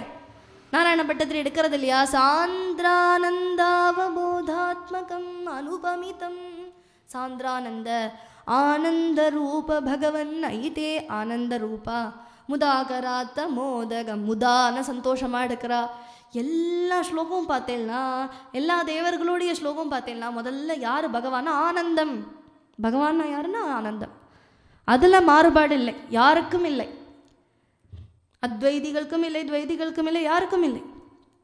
ஆனந்தம் தான் பகவான், ஆனந்த கட்டை. அந்த ஆனந்தத்துலேருந்து நம்ம வந்திருக்கோம். ஆனால் நம்ம மட்டும் சுகம் துக்கம் அனுபவிக்கிறோமே, ஏன்? அது ஒரு கேள்வி வரும் தானே. எனக்கும் பகவானுக்கும் மாறுபாடு இல்லைன்னா நான் மட்டும் ஏன் இந்த மாதிரி சம்சார உலகத்தில் உழன்று இருப்பானே? தாண்டி விடு, தாண்டி விடு, என்னை காப்பாற்று அப்படின்னு பகவானை மன்றி கேட்பானே. அப்படின்னா நம்ம அந்த ஜீவனை பிரிஞ்சு வந்துட்டோம். வந்ததும் என்ன எடுத்து ஒரே 3 கவரால் மூடப்பட்டு விடுத்தான் இந்த ஜீவன். பகவான்கிட்டேருந்து வந்த ஜீவன் மூடப்பட்டு விடுத்து. இந்த கவர் போனாதானே ஒட்டிக்கும். இப்போ ஒரு ஜெல்லி இருக்குது, அந்த ஜெல்லிகிட்டேருந்து பிரிஞ்சு ஒரு பீஸ் எடுக்கிறோம். பீஸ் எடுத்ததை திருப்பி பக்கத்துலேயே வச்சா அது ஒட்டிக்கும். அது இந்த பீஸ் எடுத்தோம் நம்மளுக்கு பார்க்க முடியாது, அதே மாதிரி சேர்ந்துக்கும். அதே மாதிரி தான் அல்வாவை கட் பண்ணி திருப்பி அதை ஒட்டி வச்சா ஒட்டிக்கும். ஆனால் அதே அல்வாவை எடுத்து ஒரு பேப்பரால் மூடி வச்சுருக்கேன்னா அது ஒட்டிக்குமா? ஒட்டாது. அதே மாதிரி மேக்னெட்டை கவர் பண்ணுற மாதிரி ஒரு கவரை போட்டு ஒட்டிச்சு வச்சேன்னா 2 மேக்னெட் பக்கத்தில் வச்சாலும் ஒட்டாது. அதே மாதிரி இந்த ஜீவன் 3ஆல் பூட்டப்பட்டிருக்கு, 3 கவரால் பூட்டப்பட்டிருக்கு. என்னெல்லாம் அப்படின்னா, முதல் கவர் என்னன்னா நான் அப்படிங்கிற கவர், அதெல்லாம் மூடப்பட்டிருக்கு. 2வது கவர், அதுக்கு மேலே ஒரு கவரா, என்ன கவர்னா கர்மா அப்படிங்கிற கவர். 3வது கவர் என்னதுன்னா மாயை அப்படிங்கிற கவர். இப்படி 3 கவரால் மூடப்பட்டிருக்கு. எப்படி ஒட்டிக்கும்? இந்த ஜீவனும் பரமேஸ்வரனும் எப்படி சேர்ந்துப்பா? சேர்ந்துக்கிறது ரொம்ப கஷ்டம். இந்த 3ஐயும் கட் பண்ணி விட்டாக்கா 2மா சேர்ந்து ஒன்றா மாறிடும். இவ்வளோதான் விஷயம்.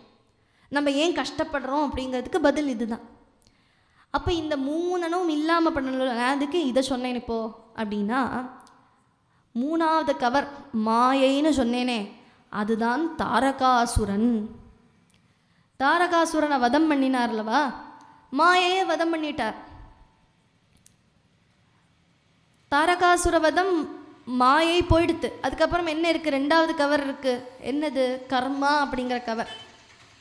தாரகாசுரனுக்கும் சூரபத்மா அசுரனுக்கும் ஒரு கேப்பு வந்ததுலவா. நேற்றுக்கு தானே சொன்னேன், இன்றைக்கி தானே சூரபத்ம கதையை சொன்னேன். இந்த ஒரு நாள் கேப்பு. ஏன் இந்த ஒரு நாள் கேப்பு? கதையிலையும் ஸ்கந்த புராணத்துலேயும் அப்படி தான் வருது, கேப்போடு தான் வருது. இந்த கேப்பு ரொம்ப கஷ்டமாம் கர்மத்தை கட் பண்ணுறது. நம்மளுடைய பிராரப்தத்தை ஒழிச்சு கட்டுறது ரொம்ப கஷ்டமான விஷயம், அவ்வளோ சுலபம் கிடையாது. மாயை கூட பகவானுடைய பொருளை தெரிஞ்சு பகவானுடைய கிருப்பையில் போயிடும். ஆனால் இந்த கர்மா அப்படிங்கிறது ரொம்ப கஷ்டம், ரொம்ப கேப்பு, ரொம்ப டைம் எடுக்கும். அதுதான் சிங்கமுகம் அப்படிங்கிறது கர்மா. ஒரு சமயம் நல்லது பண்ணும், ஒரு சமயம் கெட்டது பண்ணும். சிந்தனை. சிங்கமுகம் சொல்கிறான்லவா, யார்கிட்ட? சூரபத்மனை பார்த்து சொல்கிறான், பேசாம இரேன் அப்படின்னு. நம்ம எதுக்கு இப்போ வதம் பண்ணுவாங்க, தேவர்களை அழிச்சு விடுன்னு சொன்னான். ஆனாலும் அண்ணனாச்சே, அண்ணன் யுத்தம் பண்ண சொல்கிறானே, கர்ம பலன். அண்ணா பந்தம் வந்துடுத்துல்லவா, இது பிராரப்தம் தானே. அம்மா அப்பா எல்லாம் பிராரப்தம் தானே. நாரத முனிவர் சின்ன வயசு 5 வயசாக இருக்கிறத அவரை பார்க்கறதுக்காக சாதுர்மாசிய விரதத்துக்காக அங்கே ரிஷிகள்லாம் வரா. அவள் வந்து உச்சிஷ்டலேபான் அனுமோதிதோத்விஜைஹி சகிருஷ்ம புஞ்சே ததவாஸ்தகில்பிஷா, உச்சிஷ்டம் கொடுத்து ஞானத்தை பகிர்ந்தார் அப்படின்னு நாரத சரித்திரம். அது முடிஞ்சு அவள் கிளம்புறத ஓன்னு அழறார் நாரதர்.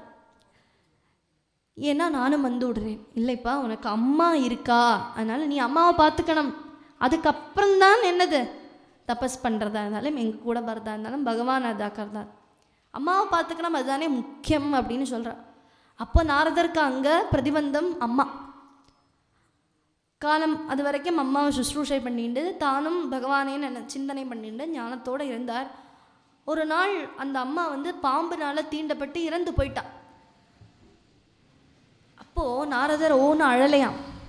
இருக்கக்கூடிய ஒரு பிரதிபந்தமும் போயிடுத்து பகவானை அடையறதுக்குன்னு கிளம்பி போகிறார் ஞானஸ்தனாக தபஸ் பண்ணுறதுக்கு. அதுக்கப்புறம் தான் பகவானை பார்க்குறாரு. அடுத்த ஜென்மத்தில் தான் பகவான் வந்து நாரதரை விடமாட்டேன் அப்படின்னு பின்னாடியே போயிட்டு இருக்கார். அந்த மாதிரி நாரத சரித்திரம். நான் எதுக்கு சொன்னேன் அப்படின்னா, இந்த கர்மா அப்படிங்கிறது ஒரு சமயம் இல்லைன்னா இன்னொரு சமயம் நல்லதும் பண்ணும் கெட்டதும் பண்ணும்.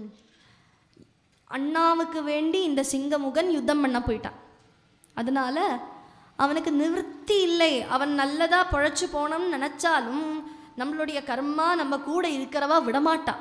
நீ போகாதே, உபன்யாசம் இருக்கு, போகாதே, நீ இங்கே இரு அப்படின்னு சொல்ல வைக்குமா. உள்ளே இருக்கக்கூடிய அசுரத்தன்மை. நல்ல சத்சங்கம், பகவானை நாடுறது, பகவானை வழிபடுறது, இந்த மாதிரி பல விஷயங்கள் ஏற்படும். நம்மளுக்கு ஒரு சமயம் தோணும், நம்மளுடைய பூர்வ புண்ணிய என்னோ பண்ணியிருப்போம், அந்த புண்ணியத்தினுடைய பலனாக நமக்கு தோணும், நாராயணா சொல்லலாமே, முருகனை வந்து நமஸ்காரம் பண்ணலாமே. கிராம கோவில்லவா, பொதுவாக கிராம கோவில் சொன்னது தான். நம்ம பல பல க்ஷேத்திரத்தை வழிபடுறோம், எங்கெல்லாமோ போகிறோம். பக்கத்தில் இருக்கக்கூடிய கோவிலுள்ள இருக்கக்கூடிய சுவாமியோட பேர் என்ன கேட்டால் தெரியாது சொல்லுவாள். அந்த மாதிரி ஒரு நிலைமை நம்மளோடக்கு வந்துடக்கூடாது. முதல்ல ஆற்றுல இருக்கிற சுவாமிக்கு பூஜை பண்ணணும்.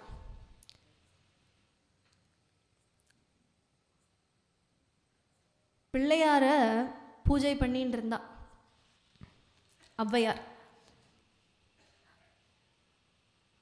பூஜை பண்ணின்னு இருக்கிற வேளையில் சுந்தரமூர்த்தி நாயனாரெல்லாம் வந்து அவெல்லாம் நான் கைலாசத்துக்கு போகிறேன், நீங்களும் வாங்கோ அப்படின்னு சொல்கிறேன். அப்போது நான் வரமாட்டேன், எனக்கு பூஜை பண்ணணும், நான் பூஜை பண்ணி தான் நான் வருவேன்னு சொல்கிறேன். அப்படியா, சரி நாங்கள் கிளம்பிடுறோம், நாங்கள் வேகம் போயிடுவோம், நீங்கள் முள்ள முடிச்சுட்டு வாங்குவோம் அப்படின்னு அவள் கிளம்பிட்டான். அவள் கிளம்பினா இங்கே பாட்டி வந்து பிள்ளையாருக்கே பூஜை பண்ணி நன்னா பண்ணி நைவேத்தியம் பண்ணி சந்தோஷமாக இருக்குது. அதுக்கப்புறமா கிளம்பலான்னு விஸ்தாரமாக நிதானமாக, எந்த அவசரமும் இல்லை, அவள் போயிட்டாளே அப்படின்னு அவசரமே இல்லாமல் பூஜையை பூரா பண்ணினதும் பிள்ளையார் பிரத்யட்சமாக வந்துட்டார். பிள்ளையார் வந்துட்டு அனுகிரகம் பண்ணிட்டு தன்னுடைய தும்பிக்கையால் எடுத்து டாய் அப்படின்னு கைலாசத்தில் கொண்டு விட்டுட்டார். அப்புறமா இவா சுந்தரமூர்த்தி நாயனார்லாம் மொள்ள வரா.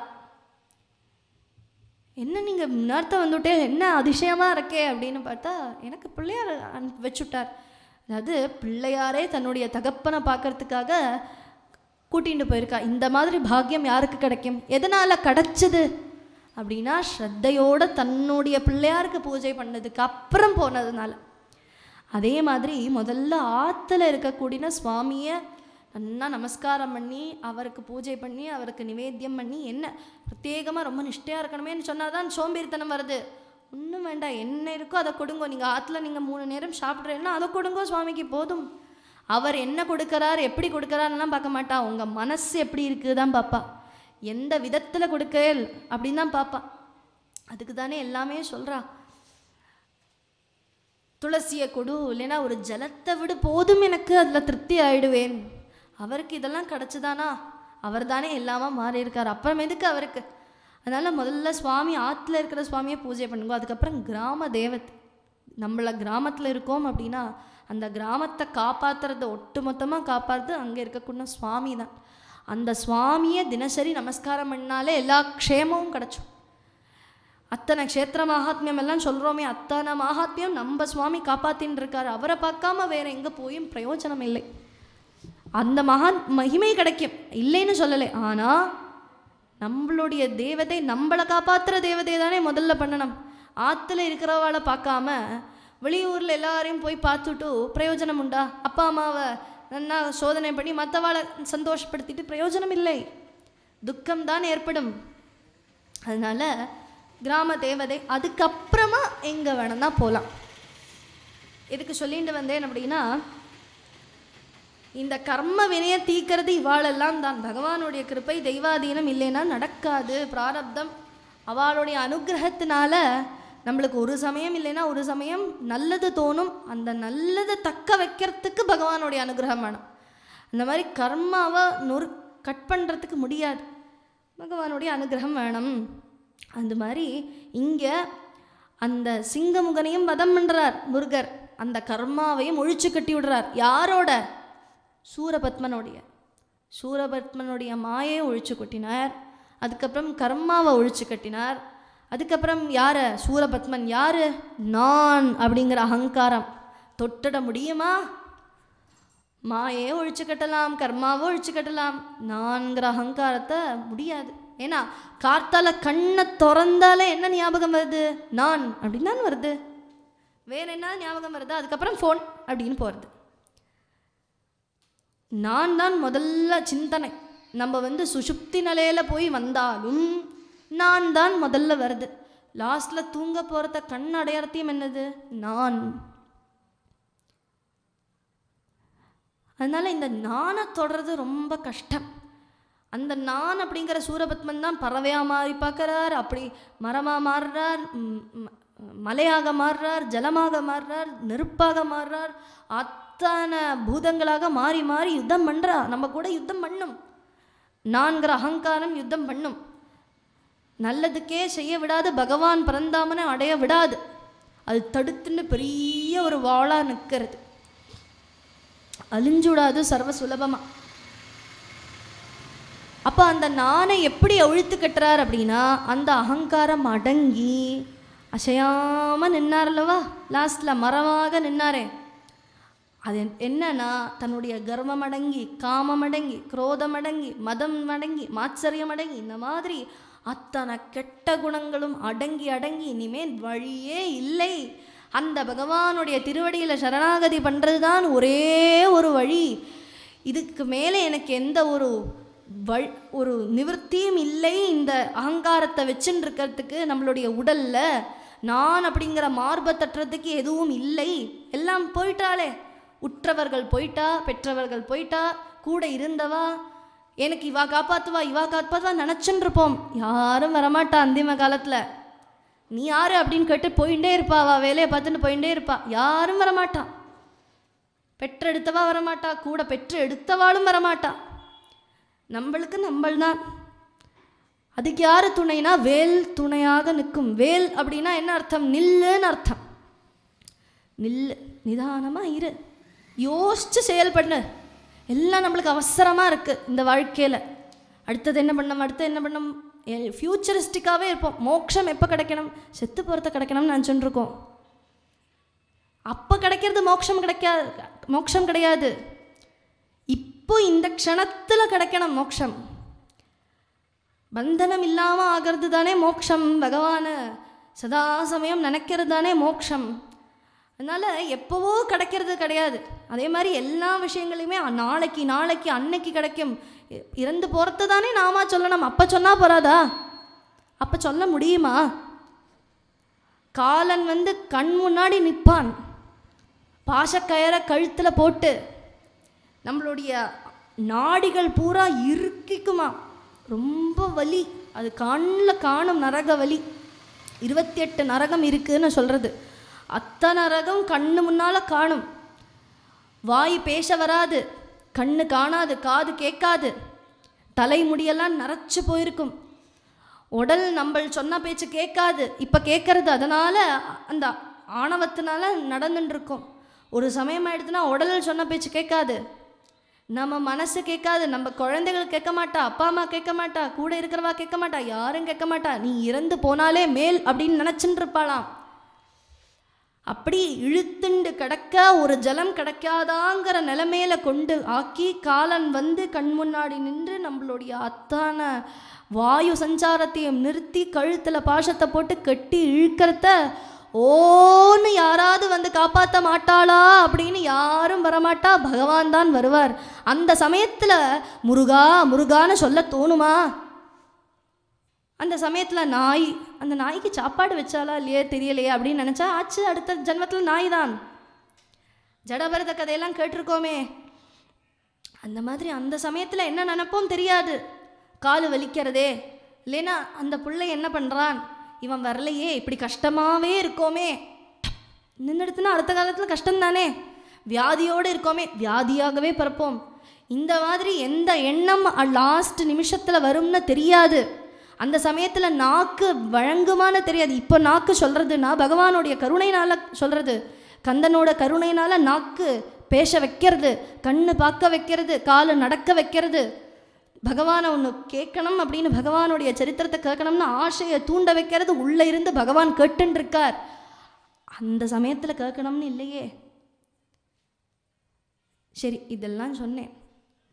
எந்த சமயம் எப்போ போவோம் நம்மளுக்கு தெரியுமா? டேட் ஆஃப் பர்த்து கேட்டால் சொல்லுவேள், அது அப்பா அம்மா சொன்னதுனால சரி. டேட் ஆஃப் டெத் என்ன?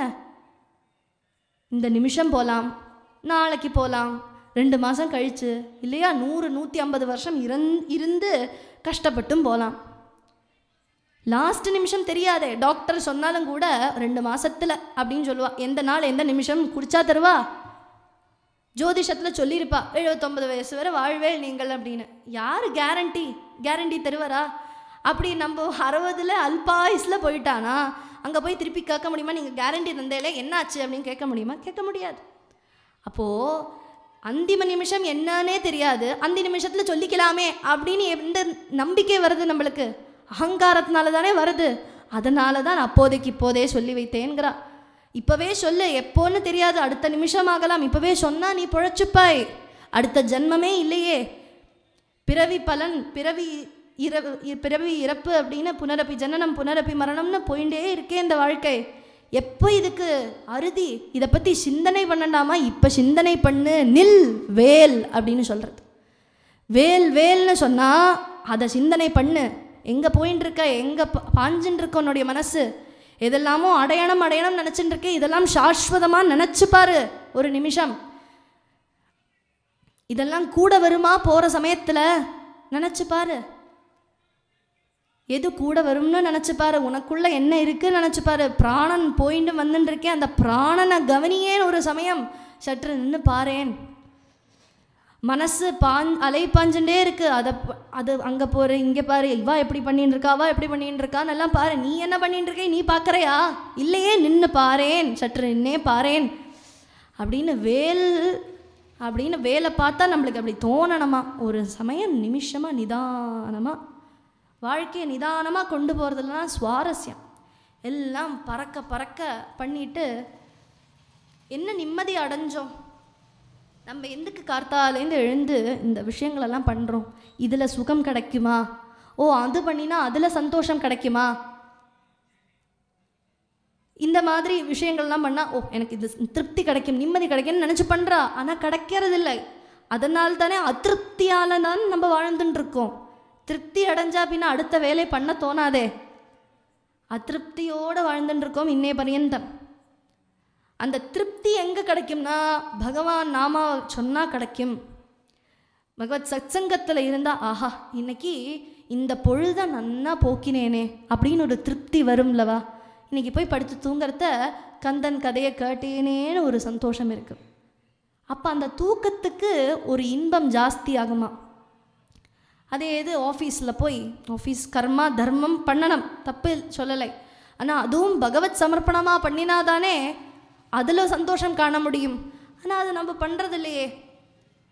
ஏதோ நான் பண்ணுறேன், எனக்காக பண்ணுறேன், என் குடும்பத்துக்காக பண்ணுறேன், என் நாட்டுக்காக பண்ணுறேன். யார் நீ பண்ணலைன்னா நாளைக்கு இன்னொரு ஆள். நம்ம ஒரு சமயம் இன்னைக்கு மறைஞ்சிட்டோம் அப்படின்னா நாளைக்கு இந்த உலகம் என்ன நின்னா போயிட போகிறது இல்லை. 2 வருஷம் 3 வருஷம் நம்மளை நினச்சி உற்றவர்கள் அழுவா பெரும்பாலும். அது கழிஞ்சா அவளும் உயிரை விட்டுடவ போகிறாளா? இல்லை, அவளும் வாழதான் போகிறா. நம்மளுக்காக எதுவுமே நிற்க போகிறதில்லை. நம்ம ஒரு பொடி அது கூட இல்லை, ஒரு தூசி கூட இல்லை இந்த மகா பெரும் உலகத்தில், இந்த பிரபஞ்சத்தில். அப்படி இருந்துட்டு நம்ம என்ன நினைக்கிறோம், நம்ம தான் இந்த பூமியவே ஆட்டி படைச்சுட்டு இருக்கோங்கிற எண்ணத்தில் ஓரோ நாளும் போக்கின்னு இருக்கோம், ஓரோ நிமிஷம் போக்கின்னு இருக்கோம். அப்படி படுமா படாது வேல் நில் அப்படின்னு சொல்லி காட்டுறது முருகர். அப்படி இந்த தாரகாசுரன் அப்படிங்கிற அந்த மாயையை வதம் பண்ணினார். சிங்கமுகம் அப்படிங்கிற அந்த கர்மாவை பிராரப்தத்தை வதம் பண்ணினார். அதுக்கப்புறம் சூரபத்மன் எல்லாம் அடங்கி நான் மரமாக அடக்கம் இல்லாமல் 5 புலங்கள் அடங்கி பகவான் இனிமே நிவர்த்தி இல்லை, இதுதான் கதி அப்படின்னு மரமாக நின்றுட்டாரே இல்லையோ, அதே மாதிரி நம்ம நிற்கணும். எதுவுமே இல்லை நீதான்ப்பா இனிமே அப்படின்னு மனசால் வாயால் சொன்னால் போகாது. வாயால் சொல்லி கண்ணால் பார்த்து காதால் கேட்டு கை காலால் கைங்கரியத்தை பண்ணி அங்கே பகவானுடைய திருவடியில் நம்மளுடைய சிரஸை தாழ்த்தணும். சிரஸில் தான் பூரா கர்வம் அடங்கி இருக்குது. 6 முகம்னு நேற்றுக்கு சொன்னேனே, 6 சக்கரம்னு. இந்த 6 சக்கரத்தை தாண்டி சஹஸ்ராரத்தில் பகவான் இருக்கார். அந்த பகவான் அடையணும் தான் இந்த 6 சக்கரத்தில் வரக்கூடிய சக்தியும் தாண்டி ஓரோ படியும் கடந்து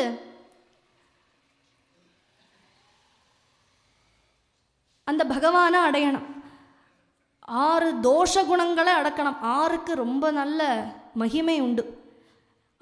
எல்லாமே 6ஆக தான் இருக்குது. 6 தோஷம், காமக்ரோதம், மதம், ஆச்சரியம், மோகம் அப்படிங்கிற துர்குணங்கள், 6 சக்கரங்கள், 6 விதமான நிஷ்டைகள், இதெல்லாம் தாண்டி தான் பகவான் அடைய முடியும். இப்போ இந்த 6 குணங்களையும் தாண்டி பகவான் அடையறதுக்கு வேண்டி அந்த சூரபத்மனை எல்லாம் சரி பண்ணி கொடுத்தாரா முருகப்பெருமான்.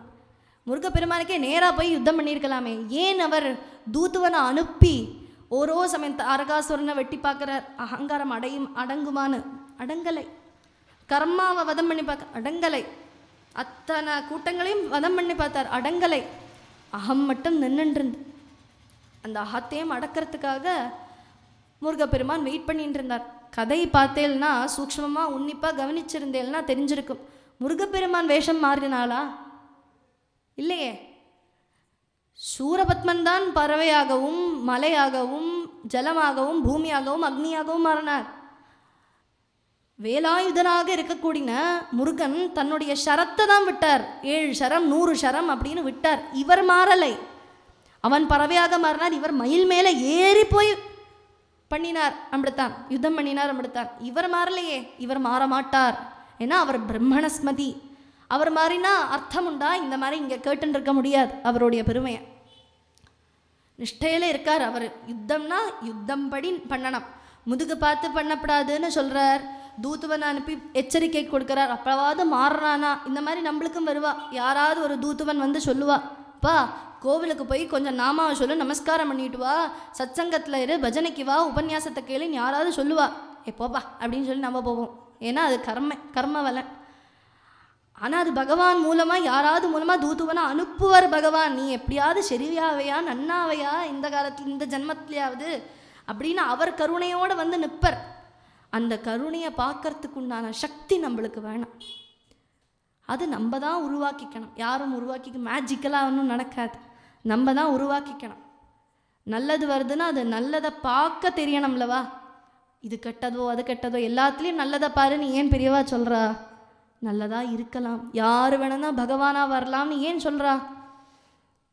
ஒரு பிச்சைக்காரன் கூட ஒரு வேளை பகவான் வேஷம் போட்டுன்னு வந்திருப்பார். கதைகள்லாம் பார்க்குறோம்லவா. தாத்தாவுடைய வேஷத்தில் வந்தார், பிச்சைக்காரனுடைய வேஷத்தில் வந்தார் அப்படின்னு சொல்கிறோமே. இதெல்லாம் எதுக்காக? எல்லாருக்குள்ளேயும் பகவான் இருக்காருன்னு காட்டுறதுக்காக, எந்த உருவத்துலேயும் வருவார்னு காட்டுறதுக்காக. அதனால் சர்வம் பகவானாக பார்க்குறதுக்கும், எல்லா கெட்டது நடந்தாலும் இதில் ஒரு நல்லது இருக்குது, இது பகவான் ஏதோ நல்ல விஷயத்துக்கு வேண்டாம் பண்ணுறாருங்கிற நம்பிக்கை, பூர்ண நம்பிக்கை இருந்தாலே போதும். நல்லது நம்ம கண்ணுக்கு கண்ணை காண தொடங்கிடும். நல்லது பண்ண தொடங்கிடும். நம்மளுடைய கர்ம வினை போக தொடங்கிடும். இப்படி அத்தனத்தையும் அடக்கி அகங்காரம் இல்லைன்னு தெரிஞ்சதும் என்ன பண்ணிட்டார்? சரி, என்ன விட்டுட்டு போயிட்டாரா? கிடையாது. அவர் தன்னுடைய மயிலாகவும் குக்குடமாகவும் மாற்றினார். அவர் தனக்குள்ளேயே ஏத்துண்டார். அப்போ இந்த 3ம் விலகினதும் அந்த ஜீவன்னு சொன்னோமே, பரமேஸ்வரன்டேந்து வந்த ஈஸ்வரன் அப்படிங்கிறது ஜெகதீஸ்வரனாக இருக்கக்கூடிய அந்த பகவான்டேந்து வந்த இந்த ஜீவன் இந்த 3 கவரானதை வெடித்ததும் இந்த ஜீவன் நேராக போய் ஒட்டின்டுடுத்து. ஜெல்லியும் அல்வாவும் ஒட்டிண்டா மாதிரி. இவ்வளோதான். இதுக்கு தான் இப்படி கஷ்டப்பட்டுருக்கோம். ஓரோ நாளும் தள்ளி நீக்கின்னு இருக்கோம். எவ்வளோ ஜென்மம் பிறந்திருக்கோம் தெரியாது. ஞானப்பானையில் சொல்கிறா அல்லவா, பூச்சையாகி கழிஞ்சதும் புல்லாகி மறந்ததும் எவ்வளோ காலம் யாருக்கு தெரியும்? இனிமே எத்தனை காலம் யாருக்கு தெரியும்? தெரியாது. அதனால் பகவான் சேவலாகவும் மயிலாகவும் மாற்றினார். இப்போ இந்த சேவலுக்கும் மயிலுக்கும் ஒரு தத்துவம் உண்டு. சேவல்னா துவஜத்தில் பொதுவாக துவஜாரோகணம் பண்ணுவோம் விசேஷம் அப்படின்னா. அங்கேருந்து பார்த்தா இதை பார்த்தா தெரிஞ்சுடும், ஓ பகவான் இருக்கார் அங்கே. அந்த துவஜத்தை பார்த்து தான் உற்சவம் கொடி எடுத்து உற்சவம் ஆக போகிறது அப்படின்னு தெரியறது. அது என்னென்னா பகவான் கோவிலில் இருக்கார்னு காட்டுறதுக்காக அதை சொல்கிறதான். கொக்கர கோன்னு தானே துவஜத்தில் இருக்கக்கூடிய கோழி கத்தனம். அது மாதிரி கோவில்னா என்ன? நம்ம சரீரம்தான் கோவில். சரீரத்தில் பகவான் இருக்கார் அல்லவா, அந்த பகவானை காட்டுறதுக்காக அந்த கோழி இருக்கணுமா. அந்த கோழி மேலேருந்து கொக்கரக்கோன்னு கூவணமா. என்னன்னு? இந்த சரீரத்தில் பகவான் இருக்கார் பகவான் இருக்கார் பகவான் இருக்கார்னு காட்டணுமா. அதுக்கு அந்த கோழியோடைய அனுகிரகம் வேணும். அதே மாதிரி மயில் என்ன காட்டுறது? மயில் வாகனமாக இருக்கார்லவா. மயில் என்ன காட்டுறதுன்னா அந்த பகவானை மயிலாட்டமாக தாங்கிக்கணும்னு காட்டுறது. சரீரத்தை அப்படி தாங்கிக்கணும். நம்மளுடைய உடலில் இருக்கக்கூடிய அந்தர்யாமி பகவான் இருக்கார். அந்த பகவான் கோவிலை எப்படி அழகாக விற்த்தியாக பண்ணுறோம், பெருக்கி அழகாக விற்த்தியாக வச்சாதானே சைதன்யம் ஏற்படும். வேத கோஷம் முழங்கினா, பஜனை முழங்கினா, இந்த மாதிரி சத்சங்கள் நிறைய நடந்தாதான், தாரதாரையாக அபிஷேகம் பண்ணாதான் அவருடைய சக்தி பெருகிறது இல்லவா. கும்பாபிஷேகம்னு பண்ணுறோம் 12 வருஷத்துக்கு. இதெல்லாம் எதுக்கு பண்ணுறோம்? சக்தியை பெருக்க தான். அதே மாதிரி மயில் வாகனமாக இருந்து நம்மளுடைய உள்ளே இருக்கக்கூடிய பகவானை நன்னா வச்சுண்டாதான், மயிலாட்டமாக நம்மளுடைய சரீரத்தை வச்சுண்டாதான் அந்த பகவான் இருக்காருன்னு கண்ணில் தென்படும். அதே மாதிரி இந்த மயிலும் கோழியும் இதை குறிக்கிறது. அந்த மாதிரி சரீரத்தில் இருக்கணும்னு சொல்கிறது. அப்புறம் இந்த சூரவதம் அப்படின்னு சொல்ல முடியாது, சூரசம்ஹாரம் தானே சொல்கிறா எல்லாம் அங்கேயும். சூரசம்ஹாரம்னா என்ன? சம்ஹாரம்னா நீக்கிறதுன்னு அர்த்தம். சம்னா என்னது? நல்லது, நல்லது. ஹாரம்னா மாலை, நல்ல மாலையாக தனக்குள்ளே போட்டுண்டார்னு அர்த்தம். சூரனை வதம் பண்ணலை, அவரை தனக்குள்ளே ஏத்துண்டார்லவா, அதனால் சம்ஹாரத்தை பண்ணினார், தனக்கு மாலையாகவே போட்டுண்டார்.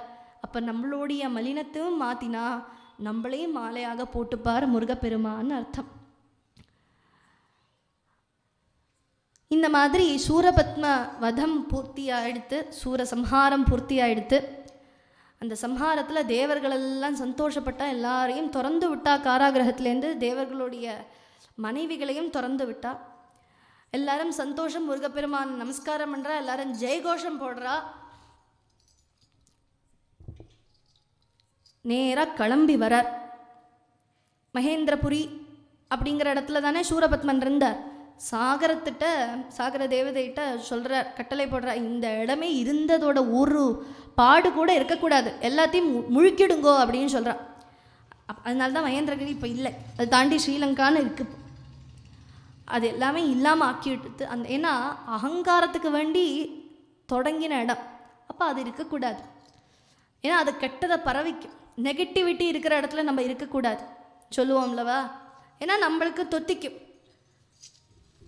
நல்ல இடத்துல, சக்தி வாய்ந்த இடத்துல நம்ம இருந்துட்டு இருக்கணும், பாசிட்டிவிட்டியாக இருக்கணும். அதனால தான் இந்த நெகட்டிவிட்டி எப்போ வரும்? சந்தியா காலத்தில் வரும். பிராத சந்தியா, மத்தியான சந்தியா, சாயம் சந்தியான்னு இருக்குது. இந்த சந்திகளில் ஏன் நாமா ஜபம் பண்ணணும்னு சொல்கிறா? இந்த நெகட்டிவிட்டி நம்மளுடைய புத்தியை பாதிச்சுடும். கார்த்தால நீங்கள் ஜபம் பண்ணலை அப்படின்னா அந்த நாள் பூரா உங்களுக்கு கெட்ட எண்ணங்கள் வரத்துக்கு சான்ஸ் ஜாஸ்தி. இதே இது தீபம் வச்சு 4 நாமாவை சொல்லி ஒரு 4 பூவை போட்டு நமஸ்காரம் பண்ணிட்டு போங்கோ, அந்த நாளில் நீங்கள் சேஃப்டியாக இருப்பேன். ஒரு கவச்சமாக இருந்துருக்கும் அந்த சக்தி. அந்த காலத்தில் துர்தேவதைகள், துஷ்டமான எண்ணங்கள் எல்லாம் நம்மளை தாக்கும். அது தாக்காமல் இருக்கிறதுக்கு வேண்டி தான் நாம் ஜபம் பண்ணுறோம் சந்தியா காலத்தில். அதுக்கு தான் பண்ண சொல்கிறா. அல்லாமல் நம்ம பண்ணிட்டு அவளுக்கு பெரியவாளுக்கு என்ன பலன்? நம்ம பண்ணால் நம்மளுக்கு நல்லது. ராத்திரி பண்ணினா நல்லா தூக்கம் வரும், நிம்மதியாக இருக்கலாம். கெட்ட கனவெல்லாம் வராமல் இருக்கிறதுக்கு சொல்லுவோமே, கெட்ட ஆலத்தி ஒரு ஹனுமானே பேடி சொப்னம் காட்டுறதே, பேடி சொப்னம் காட்டியால் வாழு கொண்டு அடிக்கணே, இந்த மாதிரிலாம் நாம ஏன்னு சொல்லி குழந்தைகளுக்கு சொல்லி கொடுக்குறோம். கெட்ட கனவு வராதே, ஏன்னா நாமாவுடைய சக்தி. அதனால தான் ஜபம் பண்ண சொல்கிறா. இப்படி அந்த சூரனை வதம் பண்ணி எல்லாரும் ரிலீஸ் ஆகி வெளியில் வந்துட்டு பகவானை நமஸ்காரம் பண்ணுறா. எங்களுடைய கஷ்டங்களெல்லாம் நீக்கினேர், எங்களுடைய ஆசைகளையும் நிறைவேற்றினேர். ஏன்னா சூரபத்மனவதன் ரொம்ப தொல்லை பண்ணிட்டு இருந்தார் அல்லவா, அடக்கி ஆழ்ந்துட்டு இருந்தா. அந்த சூரபத்மனையும் வதம் பண்ணேர். அந்த சூரபத்மனே உங்களுடைய வேல் மயிலாகவும் குக்குடமாகவும் துவஜத்தில் குக்குட துவஜமாகவும் வச்சேன். அதுக்கு தான் நம்ம வேல் போற்றி சேவல் போற்றின்னு சொல்கிறோம். அசுரனுக்காக நம்ம போற்றி சொல்கிறோம் இன்டைரக்டாக, பகவானுக்கு கிடையாது. ஏன்னா அது அசுரன் கிடையாது. நான் சொன்னேனே, அந்த 3 கவரம் வெட்டி ஜீவனும் பகவானுடைய அந்த பரபிரம்மமாக இருக்கக்கூடிய ஜோதியும் ஒன்றா எடுத்து, அப்போ அந்த அசுரனும் பகவானும் ஒன்றாயிட்டார். நம்மளுக்குள்ள ஜீவனும் பகவானும் ஒன்றாகணும்னா இந்த மாதிரி கவராக எடுத்தோன்னா நம்மளுக்கும் போற்றி சொல்லிட்டு இருப்பா, அவ்வளோதான். அதனால் அவருக்கு போற்றி அப்படின்னு சொல்கிறோம். அப்படி ஜெயகோஷம் போட்டுண்டு எல்லாரும் கிளம்பி வரா. திருச்செந்தூரில் சிவனுக்கு பூஜை பண்ணுறார். பூஜை பண்ணி அழகாக கம்பீரமாக வரார். சிவபெருமான்கிட்ட நமஸ்காரம் பண்ணுறார். நமஸ்காரம் பண்ணி நடந்த விஷயங்கள்லாம் சொல்கிறார். உச்சி முகர்ந்து ஆசீர்வாதம் பண்ணி அந்த முருகப்பெருமானையும் சந்தோஷமாக எல்லா குடும்பம் பூரா சந்தோஷம். தேவர்கள்லாம் பூமாரி பொழிய, வாத்திய கோஷங்களெல்லாம் முழங்க சந்தோஷமாக எடுத்து அப்படியே அழகாக இருக்கா. அந்த சமயத்தில் குழந்தைக்கு குமரன்னா அடுத்து வந்த நோக்கம் முடிஞ்சுடுத்து. அதுக்கப்புறம் இருக்கே அவரோடைய நோக்கம் இருக்கே, கல்யாண பிராயம் வந்துடுத்து, கல்யாணம் பண்ணி வைக்கணும்னு ஆசை. பரிமள களப சுகந்த சந்த தனமானார் படையம படையன அந்தி குங்கட்கடையாளே வரியளி நிறைமுறல் குங்கு கங்குருள் குழலாலே மருகிடு மருளன இன்புற்றன் பொருள்வாயே அரி திருமுரு மருக கடம்பத் தொங்கர் திருமார்பாம் அலைகுமுகுமுவென வெம்பக் கண்டு தெரிவேலா திருப்புரதகனரும் வந்தி குஞ்சர் குருநாதா ஜய ஜய ஹர ஹர செந்தில் கந்த பெருமாளே ஜய ஜய ஹர ஹர செந்தில் கந்த பெருமாளே ஜெய ஜெய ஹர ஹரான்னு கோஷம் போட்டு வந்து கல்யாண பிராயம் ஆயிடுத்துன்னு சிவபெருமானும் பார்வதி தேவியும் யோசிக்கிறா. அது யோசிச்சதும் நாராயண பெருமானுக்கு தெரிஞ்சு கொடுத்து. நாராயணனுக்கு ஆசையாம், இப்போ ஏற்பட்ட முருகனுக்கு என்னுடைய குழந்தைய கொடுக்கலாமே அப்படின்னு ஆசை. அந்த ஆசையோட நாராயணன் தன்னுடைய மனசால் 2 கன்னிகைகளை உருவாக்குறார். நாராயணனுடைய மனசு அப்படின்னா எப்பேற்பட்டதுன்னு தெரியணும்னா மேலே பார்த்தா போதும். சந்திரனை பார்த்தா, சந்திரன் வந்து மனசோ ஜாத்தஹா அப்படின்னு வேதம் சொல்கிறது. குளிர்மையை தரது, ஔஷதத்தை தரது, செடிகளுக்கெல்லாம் ஔஷதத்தை கொடுக்கறது சந்திரன் தான். அந்த சந்திரனை பார்த்தாலே மனசு அப்பாடான்னு ஒரு சாந்தி அடையிறதே அப்படின்னா அது நாராயணனுடைய மனசுலேருந்து வந்தது தான்.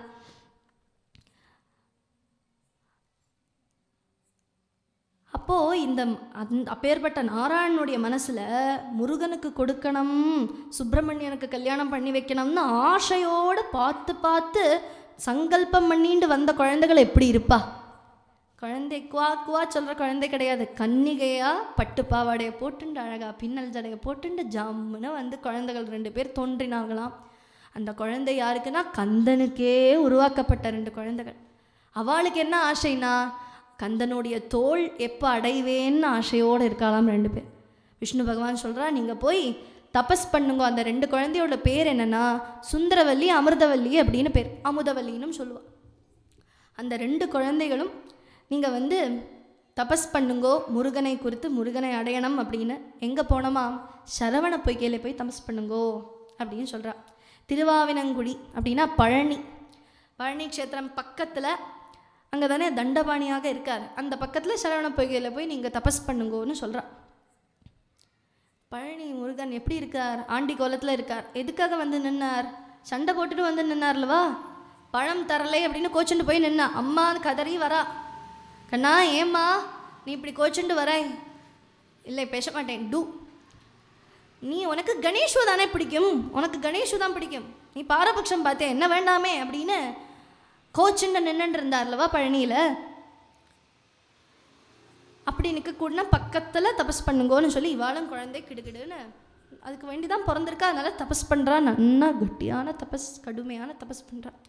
பழனியில் இருக்கிற முருகன் பார்த்தார், இது யார் என்னோட ஆசிரமத்தில் வந்திருக்கா, இங்கே இருந்தால் சரியாக வராதுன்னு கிளம்பி போயிட்டாரான் கைலாசத்துக்கு. அப்பொழுது அங்கே தபஸ் பண்ணிட்டு இருந்த குழந்தைகளில் ஒரு ஆளை தூக்கிண்டு வா அப்படின்னு இந்திரன் அனுப்பி வைக்கிறாளாம். மனோவதி அப்படிங்கிற ஒரு அப்சரஸை அனுப்பி வைக்கிறான். அவள் வந்து அழகாக வரா. அங்கே இருக்கக்கூடிய சுந்தரவல்லி அமிர்தவல்லின்னு சொன்னோம். அதில் சுந்தரியை தூக்கிண்டு போகிறாளாம். சுந்தரியை தூக்கின்னு இந்திரனுடைய பட்டணத்துக்கு கொண்டு போயிட்டான். ஏன்னா இந்திரனுக்கு ஆசை, என்னுடைய பொண்ணாகவே முருகனுக்கு கொடுக்கணும் இந்திரனுக்கு ஆசை. அப்போது இந்திரன் வந்து சுந்தரியை கூட்டின்னு வந்தால் எப்படி அழைச்சிட்டு வந்தான்னா ஐராவதம் அப்படிங்கிற யானை, வெள்ளை யானை, தேவர்களுடைய யானை. அந்த ஐராவத யானை மேலே அந்த சுந்தரவல்லியை அழைச்சுண்டு வரா. அங்கே பூரா தேவப்பட்டணம் பூரா காட்டி கொடுக்குறா சுந்தரவல்லியை. அதனாலே அவளுக்கு தெய்வ யானைன்னு பேர். தெய்வ யானைன்னு சொல்கிறோமே, அது அப்படி தான் பேர் வந்தது. அந்த தெய்வ யானை அங்கே அழகாக திகழ்ந்துட்டு இருந்தா. இப்படி இன்னொரு குழந்தைக்கு என்னாச்சு அப்படின்னு ஒரு விஷயம் உண்டே. இன்னொரு குழந்தை என்னான்னா தொண்டை மண்டலம் அப்படிங்கிற ஒரு இடம், திருப்பதி பக்கத்தில் ஒரு தேசம். அங்கே சிவமுனி தபஸ் பண்ணின்னு இருக்கார். அந்த சிவமுனியோடைய பக்கத்தில் ஒரு மான், அந்த மானுடைய கர்ப்பத்தில் போட்டுட்டு போயிட்டார் மனோவதி வந்து அந்த குழந்தைய அங்கே சேர்த்துட்டா. ஒரு குழந்தைய இந்திரன்ட்டையும் இன்னொரு குழந்தைய முனிவர்கிட்டையும் கொடுத்துட்டார். இப்போது இந்த தெய்வயானுடைய விவாகம்தான் இப்போ பார்க்க போகிறோம். இந்த மலைக்கு இப்போது அது வந்து வள்ளின்னு பேர் வந்தது. இப்போ தேவயானைன்னு வந்தோம், அந்த குழந்தை அமிர்தவல்லிக்கு எப்படி வள்ளின்னு வந்தது அப்படின்னா, அந்த வள்ளி மலையாம் அந்த சிவமுனி தபஸ் பண்ணிட்டு இருந்த இடம். வள்ளி மலையில் தோன்றினதுனால மானோடைய குழந்தையா தோன்றினா, அதனால் வள்ளின்னு பேர் வச்சாலாம். இப்படி இந்த முருகனுடைய வெற்றி செயலெல்லாம் கண்டு தேவர்களுக்கெல்லாம் சந்தோஷம். எல்லாரும் வந்து ஒரு மீட்டிங் போடுறா. இப்படியெல்லாம் நம்மளுக்கு ஒரு உபகாரம் பண்ணியிருக்கா அல்லவா, பிரதி உபகாரம் பண்ணண்டாமோ? ஆமாம் பண்ணணும். இந்திரன் சொல்கிறா, என் குழந்தை இருக்காளே வளர்ந்துன்னு இருக்கா அழகா, நான் கொடுக்குறேன் குழந்தை அப்படின்னு சொல்லி நேர போய் முருகன் பெருமான்கிட்ட விண்ணப்பிக்க, முருகப்பெருமான் ரெடியாக இருக்கார். அதுக்கு தான் இன்னும் காத்துன்னு இருக்கிற மாதிரியே இருக்காராம். கண்டிப்பாக அப்படின்னு சொல்லி அப்பா அம்மாட்ட போய் பேசுங்கோன்னு சொல்லி பார்வதி பரமேஸ்வரால்ட்டையும் சொல்லி நிச்சயமாக பண்ணலாம், கல்யாணம் நாளைக்கே பண்ணிவிடலாம்னு கட்டளை போடுறார். எங்கே பண்ணலாம்? ஏன்னா இந்த புத்திரி எதுக்கு கொடுக்கணும்னா, இந்த சூரபத்மனை வதம் பண்ணுறதுக்குண்டான ப்ரெசன்டேஷனா. ஸ்வேத பர்வதத்தை வதம் பண்ணப்போ சேனாதிபதியானே ஆக்கினார். கிரௌஞ்ச பர்வதத்தை வதம் பண்ணினப்போ சம்மானம் கொடுக்கண்டாமா? தேவசேனாதிபதியான அந்த முருகனுக்கு இந்த குழந்தைய கொடுக்கணும் அப்படின்னு ஆசை. அப்படியே எல்லாரும் சூழ்ந்து இருந்து எங்கே கல்யாணம் பண்ணலாம்னு நெக்ஸ்ட் கொஸ்டின். எல்லாரும் உத்தரவு கொடுத்துட்டா, ஓகே ரெடி அப்படின்னு. முருகரும் ரெடியாக தான் இருக்கார். எங்கே பண்ணலாம்னு பார்க்கறத மீனாட்சி கல்யாணம் நடந்த மதுரை சமீபம் திருப்பரங்குன்றம் அப்படிங்கிற இடத்துல பண்ணலாம்னு ஆசைப்பட்டார். அங்கே அழகாக பெரிய தங்கமயமான வேதியெல்லாம் உண்டாக்கி வேத கோஷம் ரிஷிகளெல்லாம் ஸ்துதி பாட ஸ்வர்ணமயமான சிம்ஹாசனம் எல்லாம் வச்சு அவள் 2 பேரையும் அழைச்சிண்டு வந்து அங்கே சிம்ஹாசனத்தில் உட்காந்து வைக்கிறா. யார் அங்கே வாத்தியார் அப்படின்னா பிரம்மதேவரே வாத்தியாராம். பிரம்மதேவரே உட்காந்து தேவஸ்திரீகளெல்லாம் அழகாக தேவயானைக்கு அலங்காரம் பண்ணி விட்டுருக்காளாம். முருகப்பெருமா அழகன்னு சொல்கிறோம். அழகு தெய்வமாக வந்து பழனிமலை மீதில் நிற்கும் அழகன்லவா அவன், கருணை கடல், கலியுக வரதன் எல்லாம் சொல்கிறோமே, அவனுக்கு நிகராக யாராவது இருப்பாளா? தேவயானை இருக்காளாம். அப்படி அலங்காரம் பண்ணி விட்டுருக்காளாம் தேவயானையை. அவளும் அழகாக வெக்கத்தோடு வந்து நிற்கிறா. 2 பேருமா ஒரே சிம்ஹாசனத்தில் உட்காத வச்சா அதை பார்க்கறதுக்கே அத்தனை தேவர்களும் வந்துட்டாளாம். இருக்கிற அத்தனை பேரும் வந்துட்டா. அது பார்க்கறதுக்கு கொடுத்து வச்சிருக்கண்டாமா. அந்த தேவயானையும் முருகப்பெருமானும் சேர்ந்து இருக்கக்கூடிய தம்பதியாக இருக்கக்கூடிய அந்த காட்சி பார்க்க பாக்கியம் பண்ணியிருக்கண்டாமான்னு எல்லாரும் சொல்லிக்கிறா. அவா ஆஹா கண்ணுக்கு குளிர்மையாக இருக்குன்னு. பிரம்மதேவர் ஆச்சாரியனாக இருக்கார். அவர் கன்னிகா தானம் பண்ணி வச்சார். என்னெல்லாம் பண்ணணுமோ முறைப்படி எல்லா மந்திரமும் பண்ணி வச்சார். தேவயானையுடைய கல்யாணத்தில் மட்டும் ஒரு ஸ்பெஷாலிட்டி என்னென்னா, இந்த கல்யாணத்தில் தான் மங்கள சூத்திரம் கொடுக்கறதுன்னு. வேறு ருக்மிணியோடைய கல்யாணத்துலையோ ராதா கல்யாணத்துலையோ இது கிடையாது, எந்த புராணத்துலேயும் சொன்னதில்லை. இந்த கல்யாணத்தில் மட்டும்தான் பிரம்மதேவர் மாங்கல்ய சூத்திரத்தை கொடுத்தார் அப்படின்னு சொல்கிறார். ஏன்னா கல்யாணம் பண்ணுறத மந்திரம் இல்லை. மற்றதுக்கு எல்லாத்துக்கும் பாணி கிரகணத்துக்கும் எல்லாத்துக்கும் மந்திரம் உண்டு, சப்தபதிக்கும் எல்லாம். கல்யாணம் பண்ணுறதுக்கு மட்டும் மந்திரம் இல்லை. அப்புறம் என்ன சொல்கிறா? ஸ்லோகம்தான் சொல்கிறா. அது மந்திரம்னு நினச்சுன்னு இருக்கோம். மாங்கல்ய தந்துனா நீன மம ஜீவன ஹேதுனா கண்டே பத்னாமி சுபகே துவம் ஜீவ சரதம் பாகவதாலாம் ஜகத்துக்கே பாடுவா. அதுலேயும் மாங்கல்யம் இல்லை, மாங்கல்ய தான் உள்ளது. அதுவும் தப்பாக சொல்கிறா. ஆனால் அது ஸ்லோகம்தான். அது தேவயானையுடைய கல்யாணத்தில் மட்டும்தான் இது நிகழ்ந்திருக்கு. பிரம்மதேவர் தன்னுடைய மனசுலேருந்தே அந்த சூத்திரத்தை அழகாக, சூத்திரம் அது கயரில் தான் எப்படி பூணல் போட்டுக்கிறாளோ 3 பிரித்து பண்ணுறாளோ அதே மாதிரி இந்த மாங்கல்ய சூத்திரத்தை பண்ணுவாளாம்.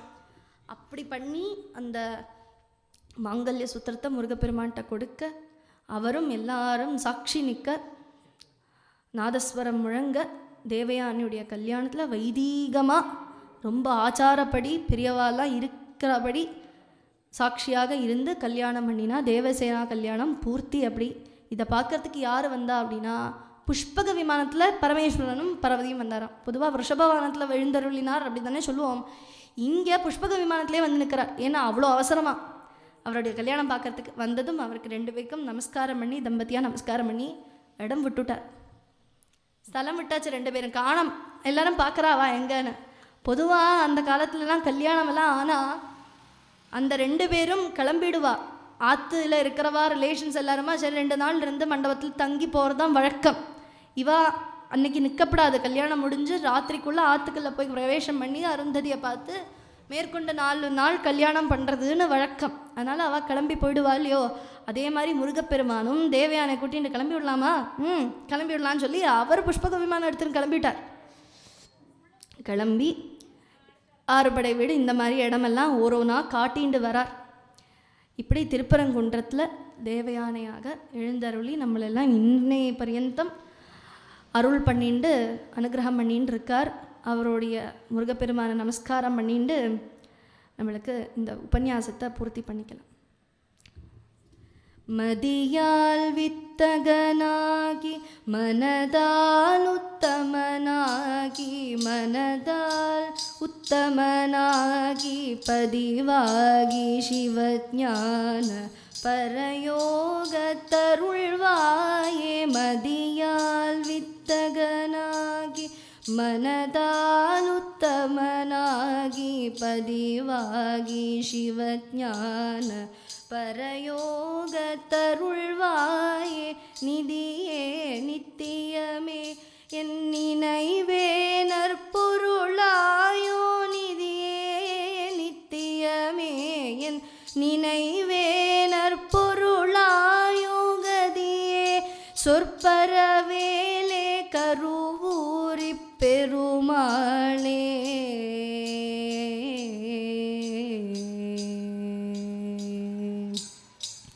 स्वस्ति प्रजाभ्यः परिपालयन्तां न्यायेन मार्गेण महीं महिषाः। गोब्राह्मणेभ्यः शुभमस्तु नित्यं। लोकाः समस्ताः सुखिनो भवन्तु। काले वर्षतु पर्जन्यः पृथिवी सस्यशालिनी। देशोऽयं क्षोभरहितः ब्राह्मणाः सन्तु निर्भयाः। வெற்றிவேல் முருகனுக்கு ஹரஹரோ ஹரா. பாலதண்டாயுதபாணிக்கு ஹரஹரோ ஹரா. வெற்றிவேல் முருகனுக்கு ஹரஹரோ ஹரா. நாகசுப்ரமணிய சுவாமினஹ ஜெய். முருகாசரணம்.